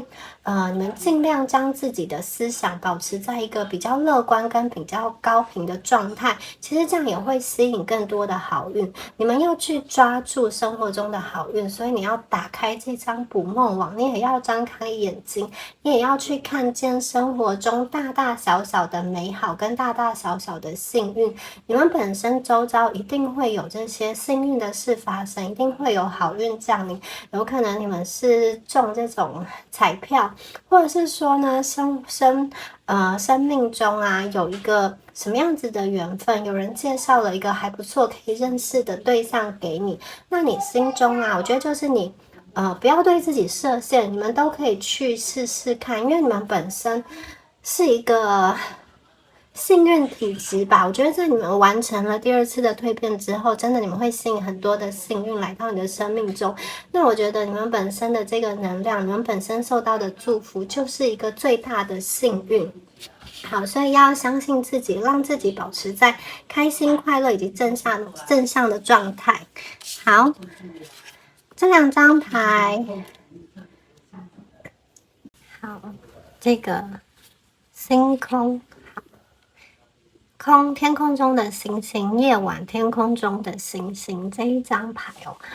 我觉得第2组的朋友啊，当你们在晚上去看着天空，当你仰望星空的时候，其实你会发现这个世界是很大的，它是有无限的可能的。而且我觉得当你的内在重新的放空，你们其实就好像回到初心，回到新生儿的一个状态，你其实可以在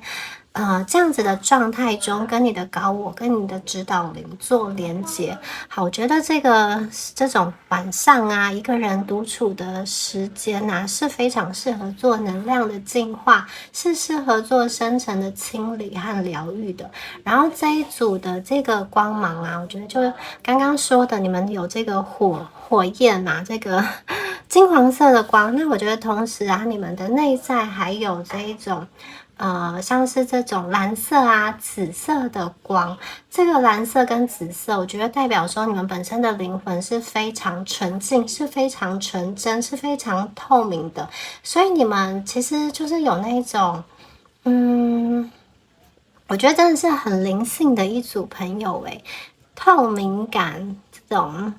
怎么说？就是我觉得你们的灵魂好干净、好美哦，晶莹剔透。好，这张牌出现在这里，其实有一种让我感觉你们可以重新回到小孩子这种最初生的一个状态，然后你可以让你的灵魂再回归沉静透明的一个状态。好，接下来呢，这一张牌哦，这张牌它在讲的是一个就是重新被组织起来的感觉。好，我觉得有一些朋友啊，你们过去可能就是花了一些时间，然后去蜕变，或者说去达成某一个你想要的一个状态。那我觉得啊，其实你们过去所做的这些努力啊，它现在有点像是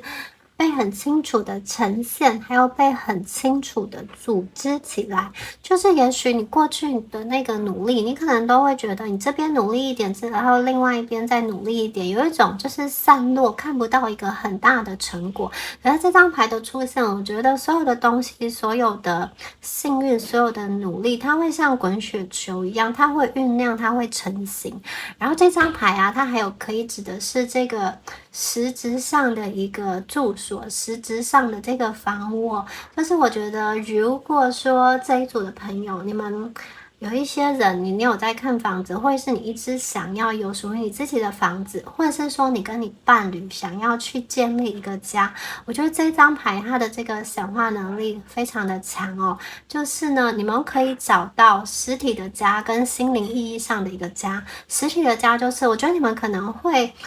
在机缘中去发现一个你真的很喜欢的房子，然后你去把它买下来，或者是说呢，你找到一个心灵意义上的一个家，也许你并没有实质上拥有那个房屋的所有权，可是我会觉得你把这里以及在这个家中的人，让你可以感到安定。我觉得心灵上的家其实更重要，因为代表说你们的生活中会出现跟你可以一起往前行的这个灵性伙伴，然后你们当中会有一种契约，会有一个承诺，你们两个会共同的通往一个爱的道路。那我觉得这一个爱的能量会去弥补你之前内心所匮乏的那个部分，然后它也会让你去发现你自己是有非常多美好跟闪亮的地方的。我觉得你们的能量是即将要跟另外一个更大的这种灵性伙伴做结合。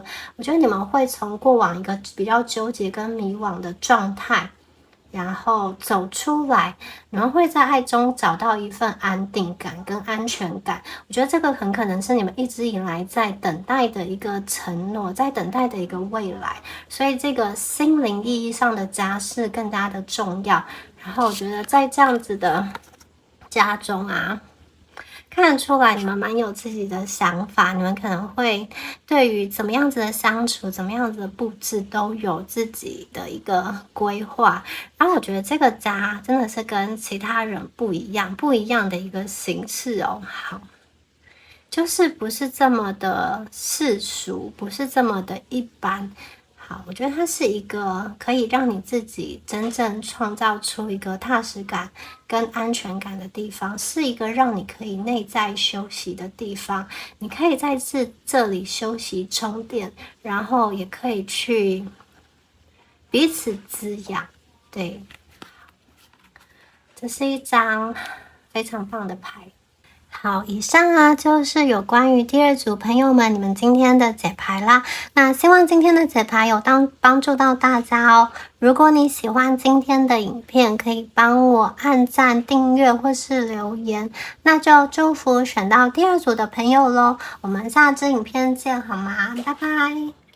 Hello，选到第三组的朋友们，大家好。那今天呢，要一起来帮大家看一下，属于你们的幸运好事是会发生在哪一方面、哪一个层面呢？那首先会帮大家抽出雷诺曼牌卡，要一起来看一下第三组的朋友，你们目前的一个讯息的能量是什么样子的状态。好，首先呢，这个是4号。6号、22号，好，一起来看一下这几张牌。那我们第一张牌抽到的是4号的这个房屋哦，它代表的是一个安全感，代表的是一个家庭。我觉得这一组的朋友啊，你们是不是心中一直很渴望拥有一个属于你们真正的家？这个真正的家不是说你们现在没有家庭也没有家人，相反的，我觉得这个是一个象征，就是我觉得你心里想要找到一个你真正可以回去的地方，回去到那边，回去到这个家是没有批判，是只有全然的爱跟包容的。然后有一些朋友，我觉得你们还就是一直蛮渴望可以找到一个跟你共度余生的人，然后你可以跟他建立起实质意义上的一个家。那这个家对你们来说非常的重要，而且我觉得你们也是会用心用一辈子去守护你们建构出来的家园。因为这个当中我看到的是一个坚固跟稳定，我看到的是一个避难所，我看到的是一个这种避风港，是一个让你觉得当你累了，当你受伤的时候，你可以去休息的地方。所以我觉得第一组的朋友，你们很多人应该好像寻寻觅觅的在找寻这样子的一个家，其实你们更想要找的是这个心中的一个安全感，你们想要找的是一个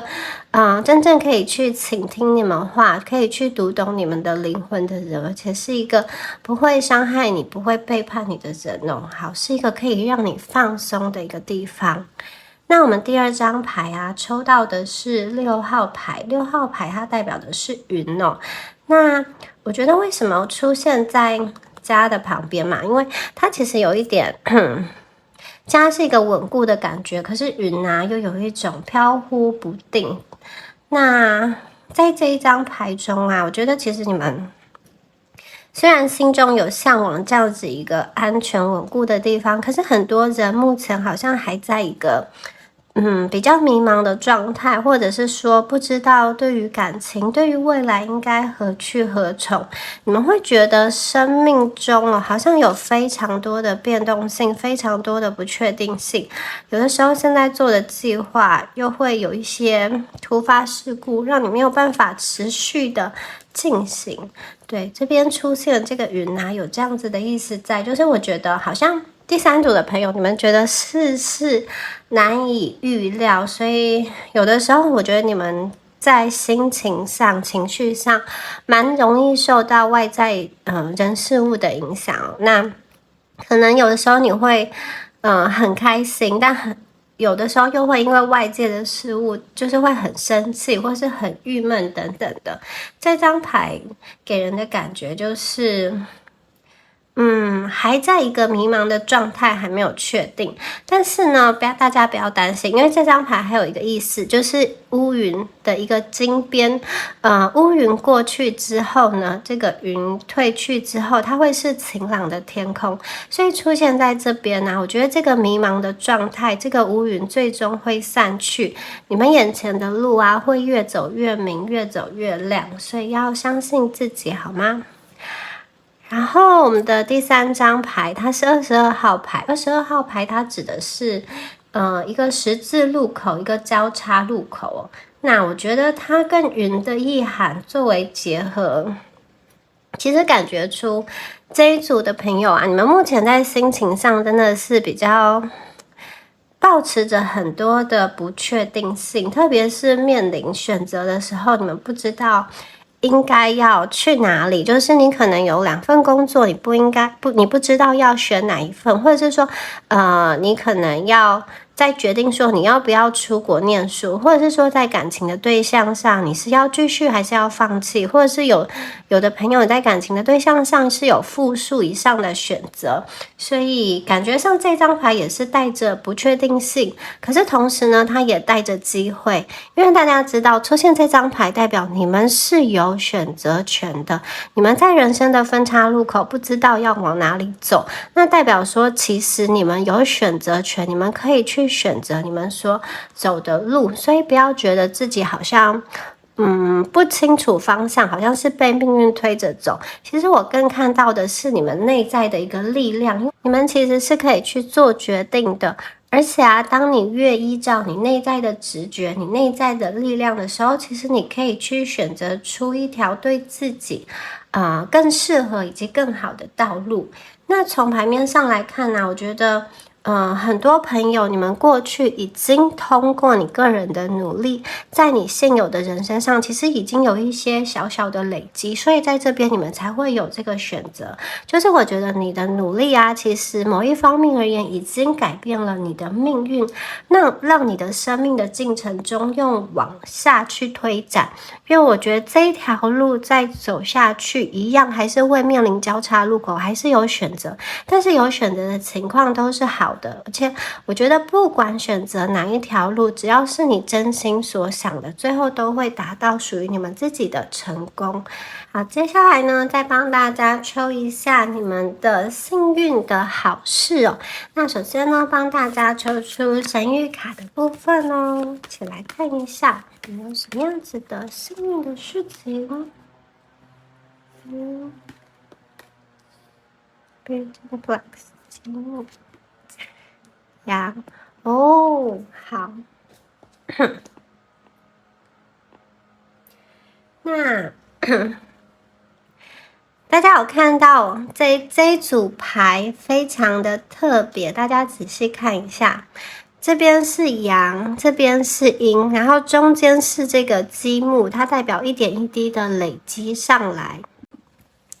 那我们这边看到的阴阳啊，它是自然界一切的事物或是现象存在着两种互相对立的一个状态哦，像是上下左右男女或者是白天黑夜等等的。那阴阳啊，它看似对立，其实它是互相制约、互相消长，就是他们俩是互相依存、互相作用的。那你们这边呢，很妙，就是这两张牌同时出现，这个代表什么呢？我觉得这一组朋友啊，你们的人生的命运啊，人生的轨迹啊，因为你看中间这个不断的构筑的过程，因为透过你们不断的努力、不断的建构，其实已经偏离了原本的一个方向，会往更好的那个路途去迈进。就是我觉得你们已经抓住了生命中的一些机会的绿点，然后呢，改写了你们原本的一个命运哦。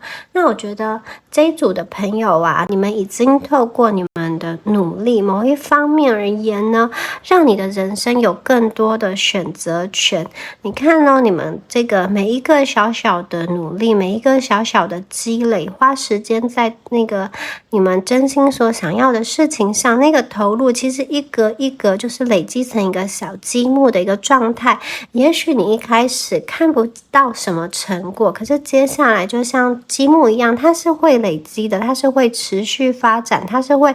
越堆越高的。所以看到上面这个女生啊，她其实已经是一个站在高空可以往下看的一个状态，而且她的姿态是非常舒服、非常优雅，是一个很曼妙然后很轻松自在的一个状态。我觉得其实你们今天的状态呀，很多朋友应该都有达到事业上、工作上或是感情上小小的一个成就、一个积累哦，所以千万不要妄自菲薄，因为这一切都是你们自己努力而来的。然后这张牌夹在阴跟阳的中间呢，会觉得其实它代表的是一个转化的力量，它代表的是一个好像平衡跟圆满。你们过去啊，可能曾经在生命中经历过比较大的动荡，像是这种浴火凤凰一样，涅槃重生一样，你们经过了一次几乎快要死透的状态，然后再重生。那我觉得重生之后的你们呢，并不会特别偏向阴，也不会特别偏向阳，而是我觉得你们当中，你们可以找到一个平衡点，你们可以找到一个属于你们的情绪的平衡点。也就是说，我觉得你们现在看事情会比较豁达，然后也比较能够去以比较高的姿态来看待你现在所处的局面。我觉得你们内心啊，其实会越来越坚定。你对于你的未来，你会自己拟出一个新的方向，然后你自己会去画出一张新的地图。我觉得其实你们很明白你到底应该要往哪边走。虽然我们前面一开始抽到云出来这个分岔路口，可是我觉得这个牌面一出来之后，我觉得你们接下来会越来越清楚你们要往哪一个方向去前进。以及你们前进的时候啊，你们需要准备什么知识，携带什么东西，或者是说你们要不要跟别人同行，其实我觉得你们心中都已经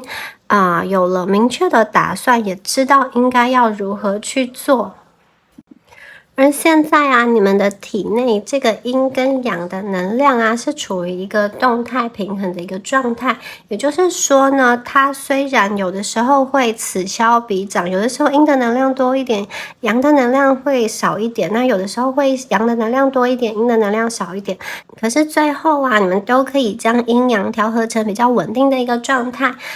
那当你们的内在趋于平衡的情况下，其实我看见，不管在什么样子的环境下，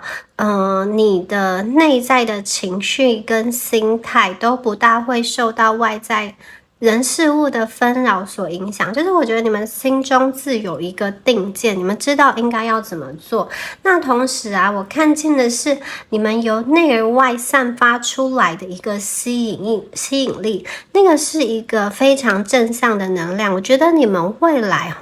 对于你所走的路以及你所规划的目标，其实我觉得你们会蛮有行动力，也蛮积极的去执行。那我觉得在这样子的整个蜕变的过程中啊，一路走来真的都是你们就像堆积木一样，一个一个把它堆上去，才可以到达这种好像阴阳平衡的一个状态。然后大家看到这一张牌这个火焰，然后这个水晶球有非常多闪耀的星星其实它在提醒我们说，你的内在其实呢有非常多的宝藏，就是你们的内在有些地方你可能想要去隐藏，或者是有一些记忆，有一些过往你不愿意去提醒，不愿意去被提起的。可是其实这一张牌在告诉我们说，其实你的内在小孩他是一个宝藏，他等待你去挖掘，他是非常非常闪耀的一个存在。我觉得你们就是可以像是炼金术师一样，你们可以把内在的宝藏去把它提炼，去把它淬炼，它终究会发出这样子闪耀的光芒的。那我觉得过去那一种比较困顿的能量真的都已经过去了，此刻我看到你们的内心是非常的有定见，然后也是很自由的，因为你知道外在的一些标签，或是说外人的一些言语话语及其他人的能量是不会再干扰你们的。我觉得你们内心是非常沉稳，知道自己要怎么走，也知道这个走的方向需要什么样子的资源，要如何去获取这些资源好，我觉得这个是一个非常棒的力量。好，我们接下来再看一下塔罗牌的部分，一起来看一下有什么样子的好事即将要出现在第三组生命中，好吗？好 ，Four of Cups， 星星牌。Guardian of Cups， 好，我们先看一下这三张牌很美耶，这三张牌。我们出现了幸运星的许愿这一张牌星星牌，然后两张水元素的牌，圣杯牌好。我看到接下来的你们的状态啊，你们属于你们的幸运就是，我觉得你们有一个很自由自在、无拘无束的状态。那这个状态是，我觉得你们可以真正有时间、有精力去追寻你真心所想要的那个东西、那个人事物好，我觉得因为这一组的朋友过往可能真的是被很多的能量所干扰，或者是被一些外在事物所纷扰，造成你没有办法集中心力跟自己对话。那现在其实我们看到两张圣杯的牌，它都是一个比较情感层面的牌我觉得你们呢会有某种程度的一个心态上的一个转变。刚刚说过，你们已经达到了一个阴阳平衡的状态，而且我觉得接下来看到的是一个更加自由自在，像鱼一样悠游在水中的一个状态我觉得你们这一组的朋友，你会更往内心去探索。然后我觉得你们是属于你们不大会想要借由别人的力量来帮助你完成梦想，就是有的人可能会希望去寻求帮助来获得一些资源，可是这一组的朋友，我觉得其实你们本身就蛮有能力的，你们会想要去靠着你们的双手一步一步的，就像刚刚这个一步一脚印在堆砌起来的过程中，你们会得到你们的成就，你们的满足感，不管是你们的家庭，你们的生活等等的。然后我看见你们会透过一个目标的实现，去达到人生中的某一个里程碑。那这个里程碑有点像是小小的奖励你们之后呢，你们又会想要去更加的努力。这一组的朋友，你们越努力就越自由，而且我觉得你们终于可以开始好像看见自己内在的小孩，终于可以去跟他对话，终于可以去爱他，终于可以去用更多的爱来包围自己，终于可以去原谅自己。那有的朋友我看到的是，当你们原谅自己之后，其实你也可以去原谅一些曾经伤害你的人，或者是放下一些过往的不开心的怨恨的事情哦。对你来说呢，就是云淡风轻了，那些事情不会再去影响你，过去的就是过去了。我觉得这个是因为你们起初先去爱自己，然后你才有能力去释放那些不开心的过往的回忆。因为当你去爱自己的时候，其实我看到你们真的是一个很自由的一个状态，感情上的一个自由，身心的一个自由，还包含你人生的这个财务方面的自由，不再会觉得很束缚，你不再觉得绑手绑脚了。好，中间这个星星牌的力量非常的大，我觉得它代表了很多的机会哦。每次抽到星星牌的时候，就会有一种很期待的感觉，因为星星它代表了新的希望，还有美好的未来。而且这张牌出现的时候，通常都代表说它会比你们期待的更好，就是宇宙所送给你的这个礼物它会比你原先设想的更好，而且有一点像是你们意料之外的那个惊喜哦。那我觉得在你面前会有一条长远的路，然后在这条路上会有很多的机会等着你，所以你要对你的幸运星要有信心。幸运星出现的时候，请你带着乐观来执行你的计划还有你的任务。你们真的有足够的理由可以感到开心，可以感到就是可以感到乐观，不管是在爱情生活，或者是说在你的这种事业好，你的学业上，我觉得都是受到幸运星的保护的。而且我觉得在往前走的过程中，你会感到身边的阻碍一点一点的被宇宙所移除了。当然在新旧能量交替的过程中，有的朋友你可能还会有一些稍微迷惑的感觉，就是不确定宇宙要给你的究竟是什么，以及你可以跟宇宙拿多少。那有一些朋友确实我看见的是，因为有一些旧的能量还在影响你们，所以你们可能还会有一些不开心的感觉，觉得自己好像被困住了，或者是说有一点不是这么的乐观对于你的未来。但是呢，其实我觉得你们真的可以放下心来，因为宇宙对你们有信心，那你们也要相信，把这个不信任的感觉释放出来，好吗？我们再来看一下下面的塔罗牌，还有什么样子的讯息要告诉我们。好，我们调出来的牌，世界之轮，这个隐士牌，Ten of Cups， 好，很好。我们再来看一下命运之轮隐士牌跟这个圣杯十。我们这边出现了两个十，命运之轮的十，还有圣杯十的十。那十呢，代表的是圆满，代表的是合一哦。我们看到的命运之轮它其实是一个变动的状态，它还没有停哦，就是最后的结果还没有出现。命运之轮的意思，它其实就是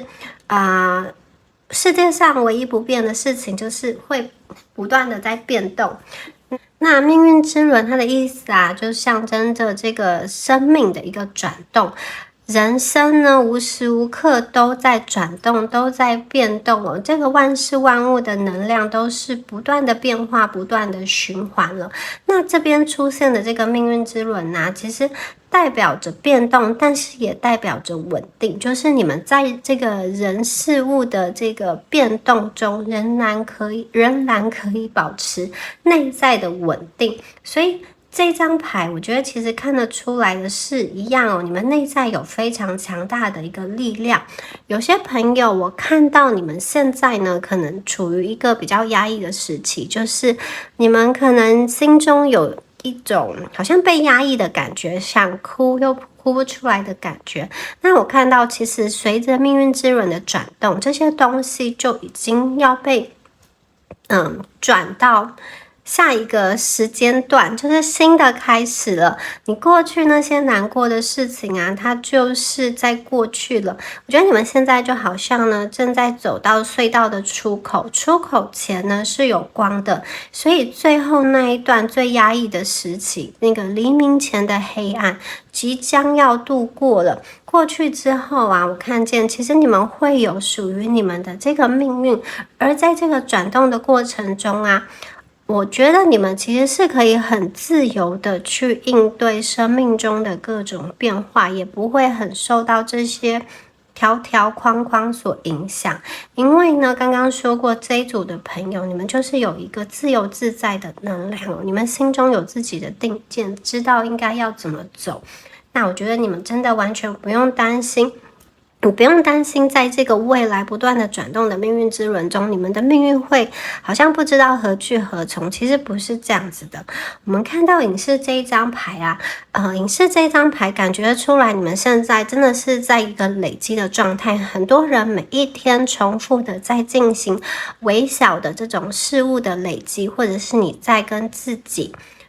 进行自我对话，内在的修炼。你每一天呢重复做的那些事情，其实它真的是有力量的，它很微小，可是微小的东西堆积起来，它就是一个很大的力量。你们重复的做，重复的实践，其实会被看到的。虽然是隐士啊，虽然在这个黑暗的森林中，但是呢，大家有没有看到发出了一盏光芒？这个真的就是你们内在的光芒。一定必须要特别提醒这一组牌，因为我觉得很多朋友真的不知道你们内在是有这样子的力量，很强大、很坚韧的力量。你们可能因为不知道自己内在那么强大，会去拒绝很多的机会，以及很多感情上的新的可能，因为你们怀疑，因为你们不相信，真的会放弃了，错过了很多的机会。好，你们虽然是有这个隐士的这种气息，可是你们的光啊，真的在这个黑暗的森林中照耀了这一小片天地。而且我觉得你们的光会越来越强，会越来越亮，你们会被越来越多人看到。你们所做的事情是真的能够去打动人心，真的能够去感动人的，会有很多人受到你们能量的吸引，跟你同频的灵魂，真的他非常的想要靠近你们。那我觉得这一组的朋友，你们必须要专注于你们现在所拥有的那些东西，并且对你所拥有的东西感到感恩。然后呢，你要告诉宇宙你真心所想要的东西。你们其实是有能力自己去牵引这个命运，自己去吸引人生中所想要的人事物，以及人生中的一些机运到来哦。我觉得你们是可以去增加人生中很多的那个绿点点，就是抓住一次好运，抓住一次机会。你们只要张开眼睛，其实就可以发现。而且我觉得这一组的朋友，你们的这个好运真的是在变动中来到，所以有的时候不要害怕生活中有一些变动，居住地上的变动，组织的变迁，或者是说呢，你需要去远渡重洋，开启一个新的事业，或是展开一个新的人生，或是新的学习的旅程，这些变动都是好的，大家真的不要害怕。那我们最后看到圣杯十，圣杯十真的是一张很棒的牌，大家一定要相信自己，然后要相信自己的渴望，你要一遍一遍的告诉自己是值得的，然后你自己是能够幸运，你自己是能够被爱的。为什么呢？因为大家一定要先建立起心中这个可以容纳好运、容纳幸运的空间，还有容纳这个爱的空间。不然的话，好，圣杯十来到你身边，这个五彩缤纷的颜色，好漂亮的颜色，这个十啊，快乐的10个杯子，好。代表说其实你们可以跟对的人在一起，你们可以享受一个很棒的家庭，或者是说跟一群朋友、一群伙伴一起建立事业的感觉，它是一个团队，你们必须要首先要相信自己值得拥有这样子的东西。当对的人、对的团队还有对的工作机会出现在你面前的时候，你才不会去拒绝，因为这一组你们真的是有机会，你们真的是有那个绿点点可以降临到你们人生中，但是很担心你们的就是呢，你们不大愿意去相信这件事情，所以当机会来临了，当合适的对象来临的时候，你们没有办法去享受爱，你们没有办法跟对方展开一个很有活力的互动，或者是说你在跟对方连接的时候，你没有办法释放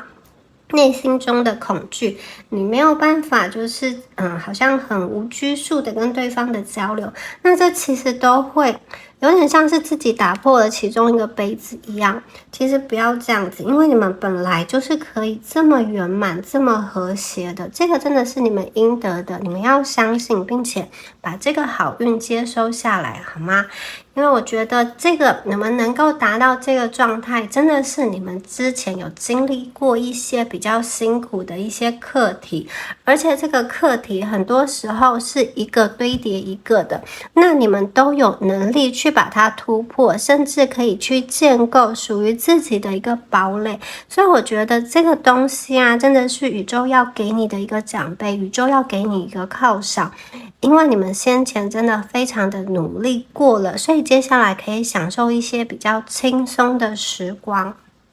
好，我们继续抽牌哦，看一下宇宙还有什么样子的讯息要告诉我们第三组的朋友呢？好，掉出来的牌是圣杯6，好，有权杖9。权杖5，然后还有的死神牌。好，看一下这4张牌哦。好，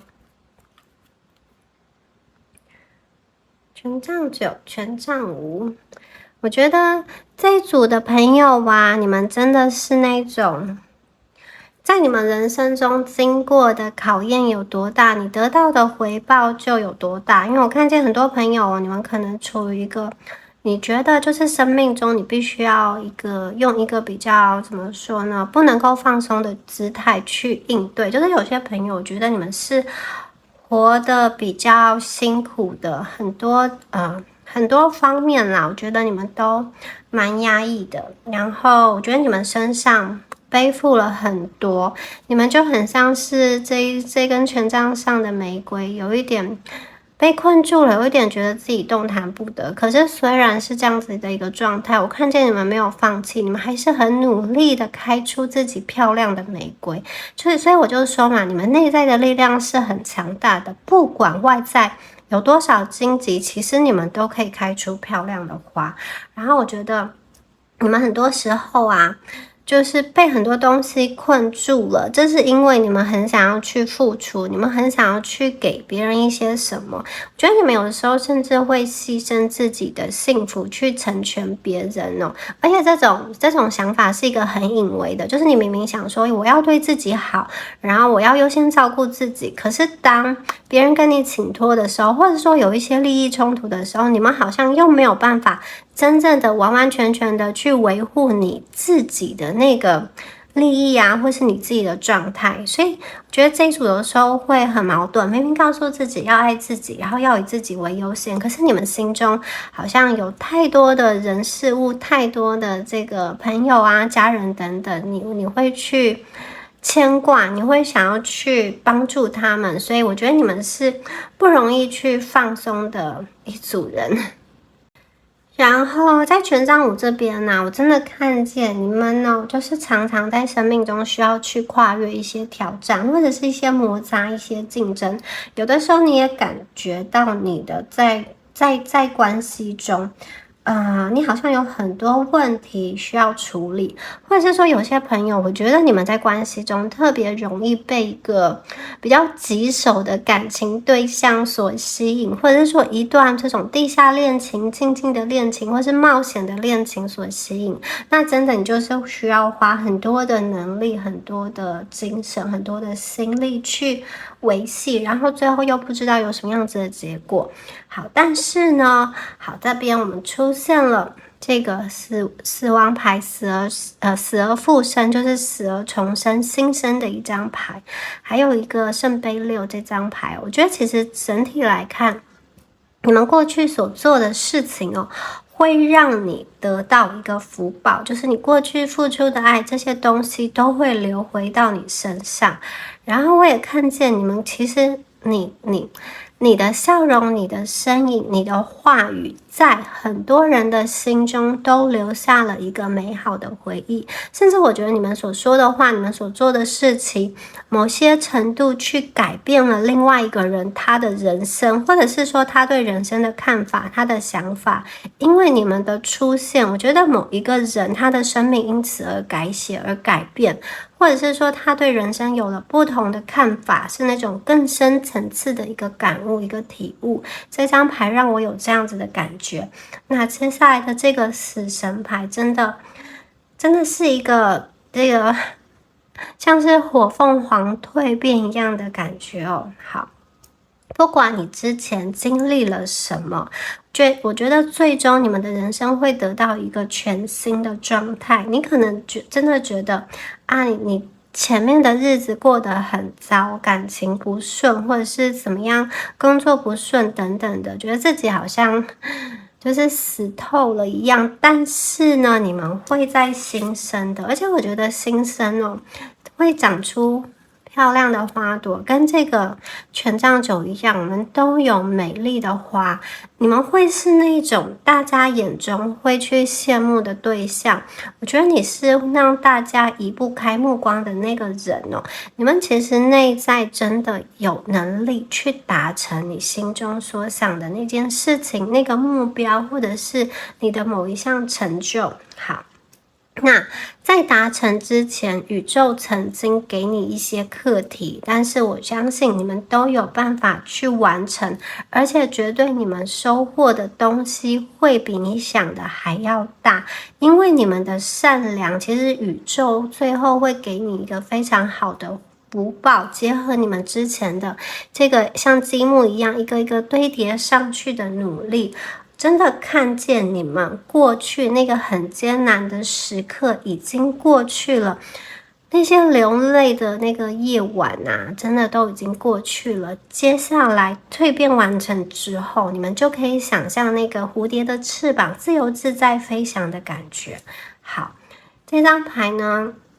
黑色的骷髅的手啊，它已经死掉了，但是呢，它会长出新的皮肤，它可以触碰到这个命运的花朵，它可以掌握到命运的要领，它可以去拿到人生中最亮的那个星星。我觉得这一组的朋友，真的，你们在做的事情啊，不论你觉得它是多么微小的，其实都会对这个世界造成贡献哦。好，因为你们的这个真的砖块是一步一脚印去累积起来，所以很多朋友你们可能会觉得这个累积的很慢，我都看不见我的未来在哪里，或者说我的感情的未来在哪里呢？其实你们过去所做的那些事情，你的善良其实都会在为你种下福报，最后它会开花结果，出现在你生命中。我觉得接下来的一段时间内，你们其实是可以收获同频的伙伴。这个同频的伙伴包含这个事业上可以跟你合作的对象，或者是如果有朋友你们在经营自媒体、经营品牌的话，我觉得你们的曝光度会增加，你会吸引到一些觉得你就是非常欣赏你这个个人品牌、个人特色的人，然后非常吸引你这样子的风格的人，你们会吸引到跟你同频的人。那感情上的话，我觉得就很像是灵魂伴侣，你会吸引到真心欣赏你这个人、你的思想以及你所做的事情、你的灵魂的这个人。而且我觉得你跟这些同频对象的交流是不需要太多的言语的，有的时候你们可能刚认识却感觉到很熟悉，因为你们是一个灵魂频率的交流，你们这种交流是不需要透过很多的语言的交换就可以去达成的。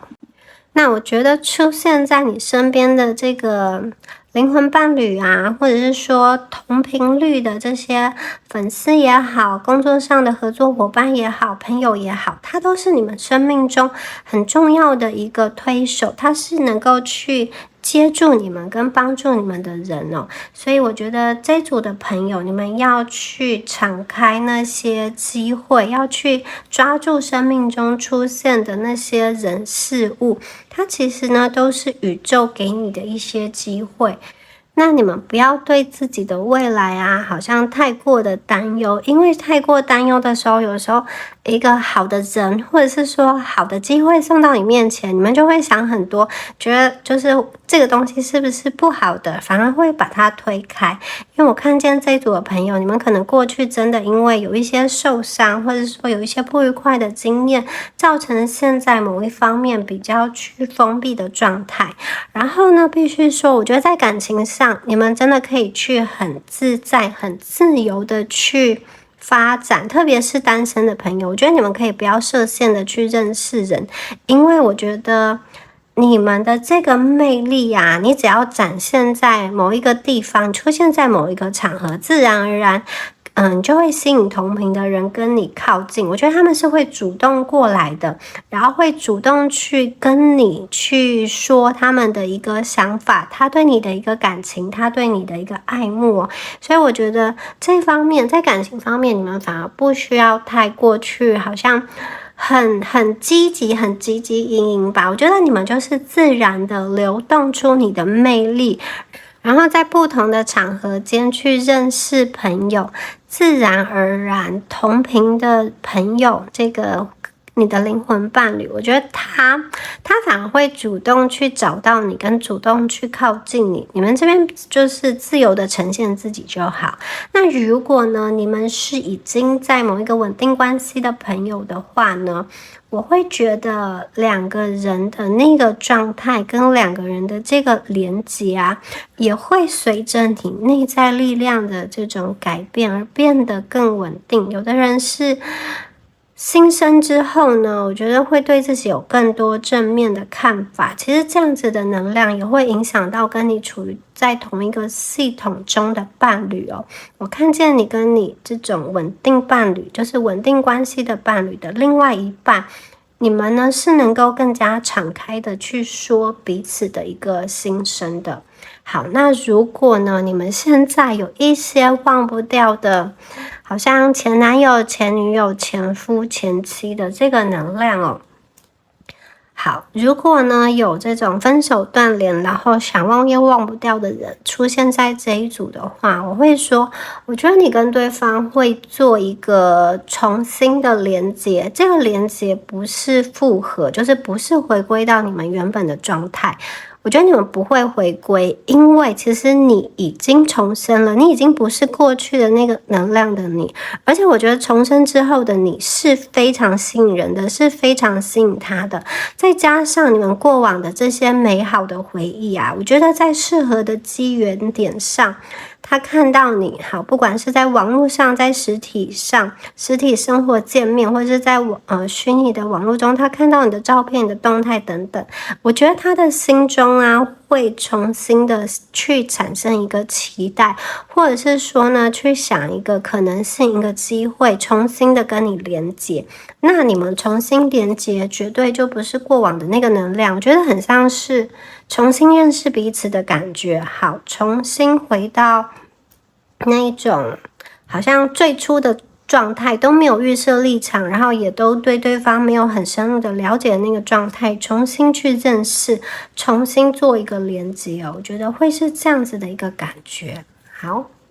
那这一组的朋友，我真的觉得你们的生命啊，有不断的在向上，不断的上扬，不断的升级的感觉。虽然生命的变动、波动、情绪的这种高低起伏仍然在，可是我觉得事情不断的变化的过程中，你们一直可以保持内心的稳定跟定见。这个是从一开牌到现在都不断强调的事情。我觉得在感情上，你们是非常自由自在、非常浪漫、非常无拘无束的，甚至我觉得在未来的这一段时间，你们的感情是有非常浪漫的色彩，甚至有一点那种肉体上的情欲跟激情都是有的，都是可以去被期待的。然后我们最后再来帮大家抽出神谕法的部分，来看一下宇宙最后给第三组朋友什么样子的祝福跟建议，好吗？好，Sunrise Morning 好可爱的牌 Escapist。 好，我们来看一下这3张牌哦。好，我们第一张牌是 Sundress。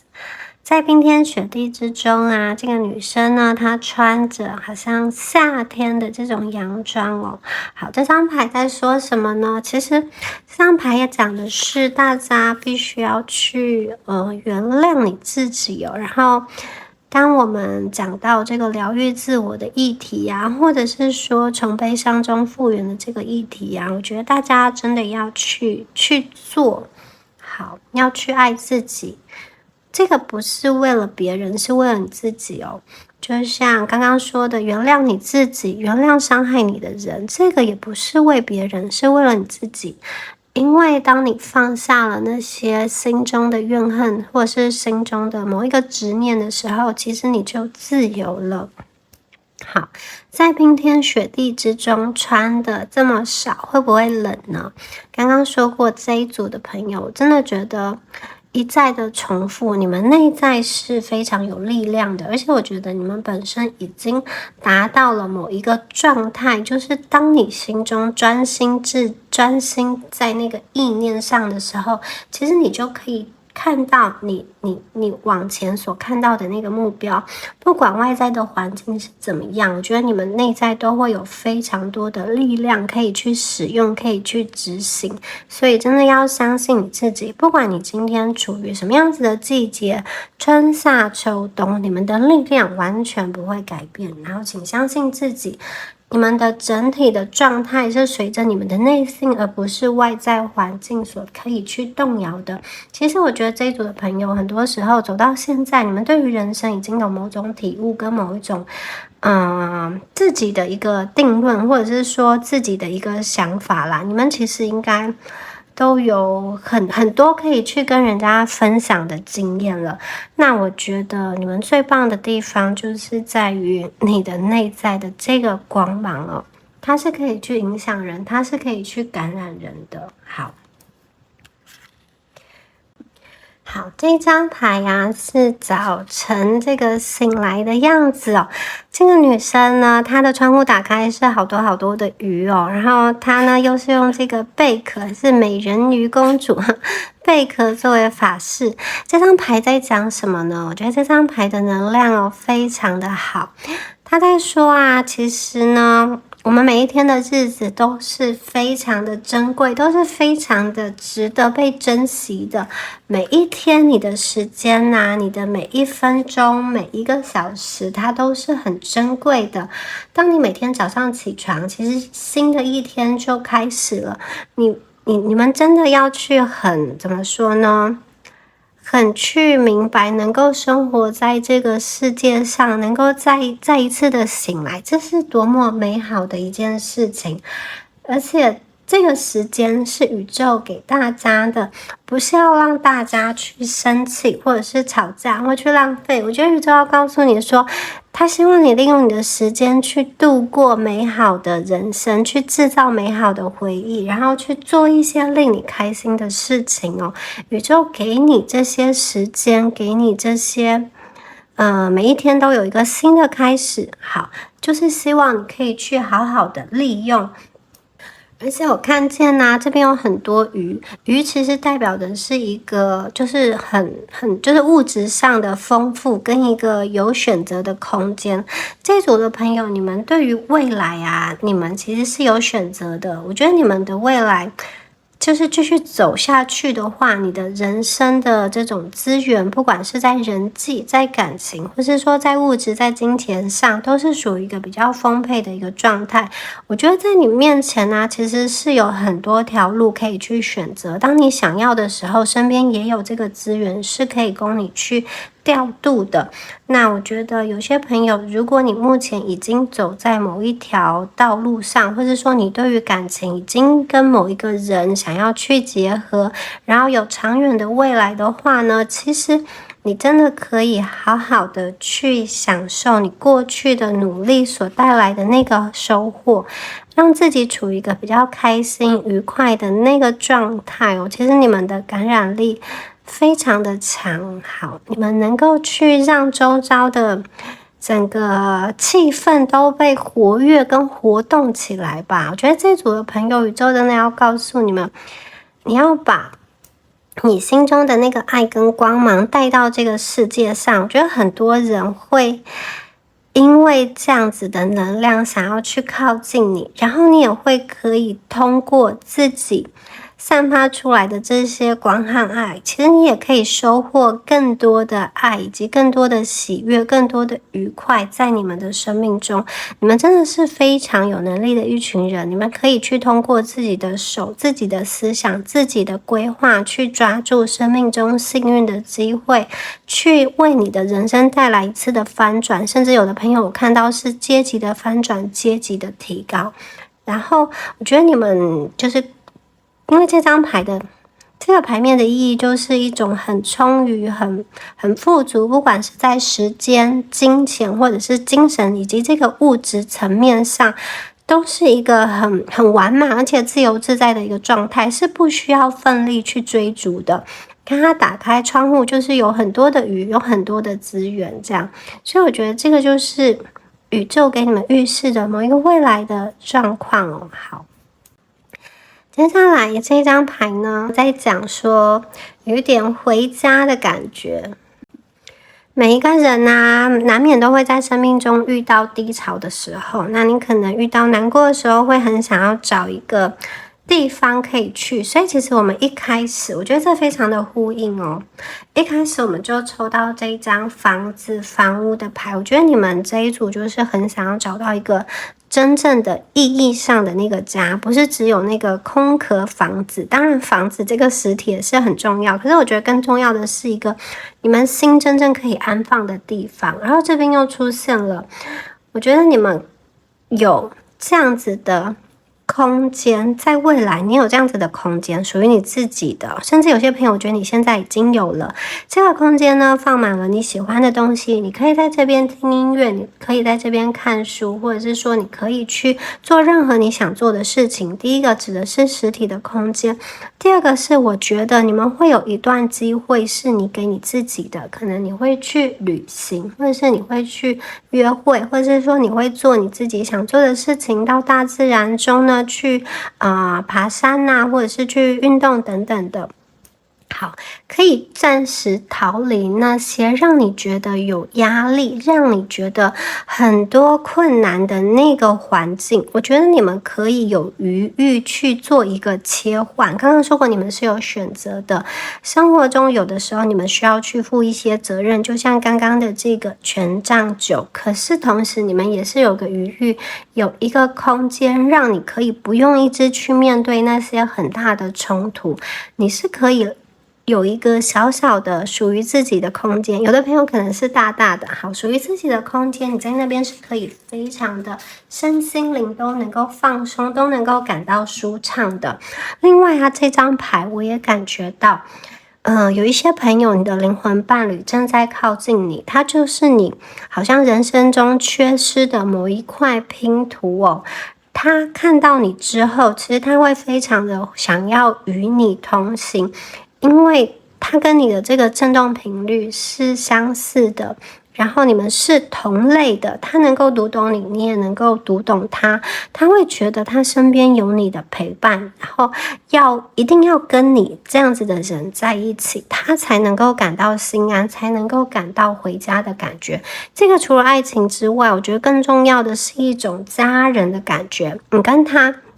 有相同的目标，以及对于人生的这个三观是非常相似的。你们除了爱情之外，也是很好的这种伙伴，也有非常坚固的一个友谊。所以我觉得这个人呢，他会向你走来，他会向你奔驰而来。那你们只要去营造这样子让你舒服的空间，让你可以好像放松的空间，我觉得那个人自然会受到你们能量的吸引，然后向你飞奔而来。如果他看到你的话，如果他还没有看到你，他可能还在寻找的路途上，然后我觉得隐隐约约知道你在这里，因为我觉得你们在做自己喜欢的事情就像回到家一样，可以回到跟自己的对话的当中，那个能量是很强的，而且那个是最真实的你，最真实的你的那个状态才能够吸引跟你同频的灵魂，你的这个灵魂伴侣，你们才能够达成一个完整，才能够达成一个合一。好，那以上啊，就是有关于第三组朋友们你们今天的解牌啦，希望今天的解牌对大家有帮助哦。如果你喜欢我今天的影片的话，欢迎帮我按赞、留言或是订阅，那就祝福选到第三组的朋友，我们下期影片见咯，拜拜。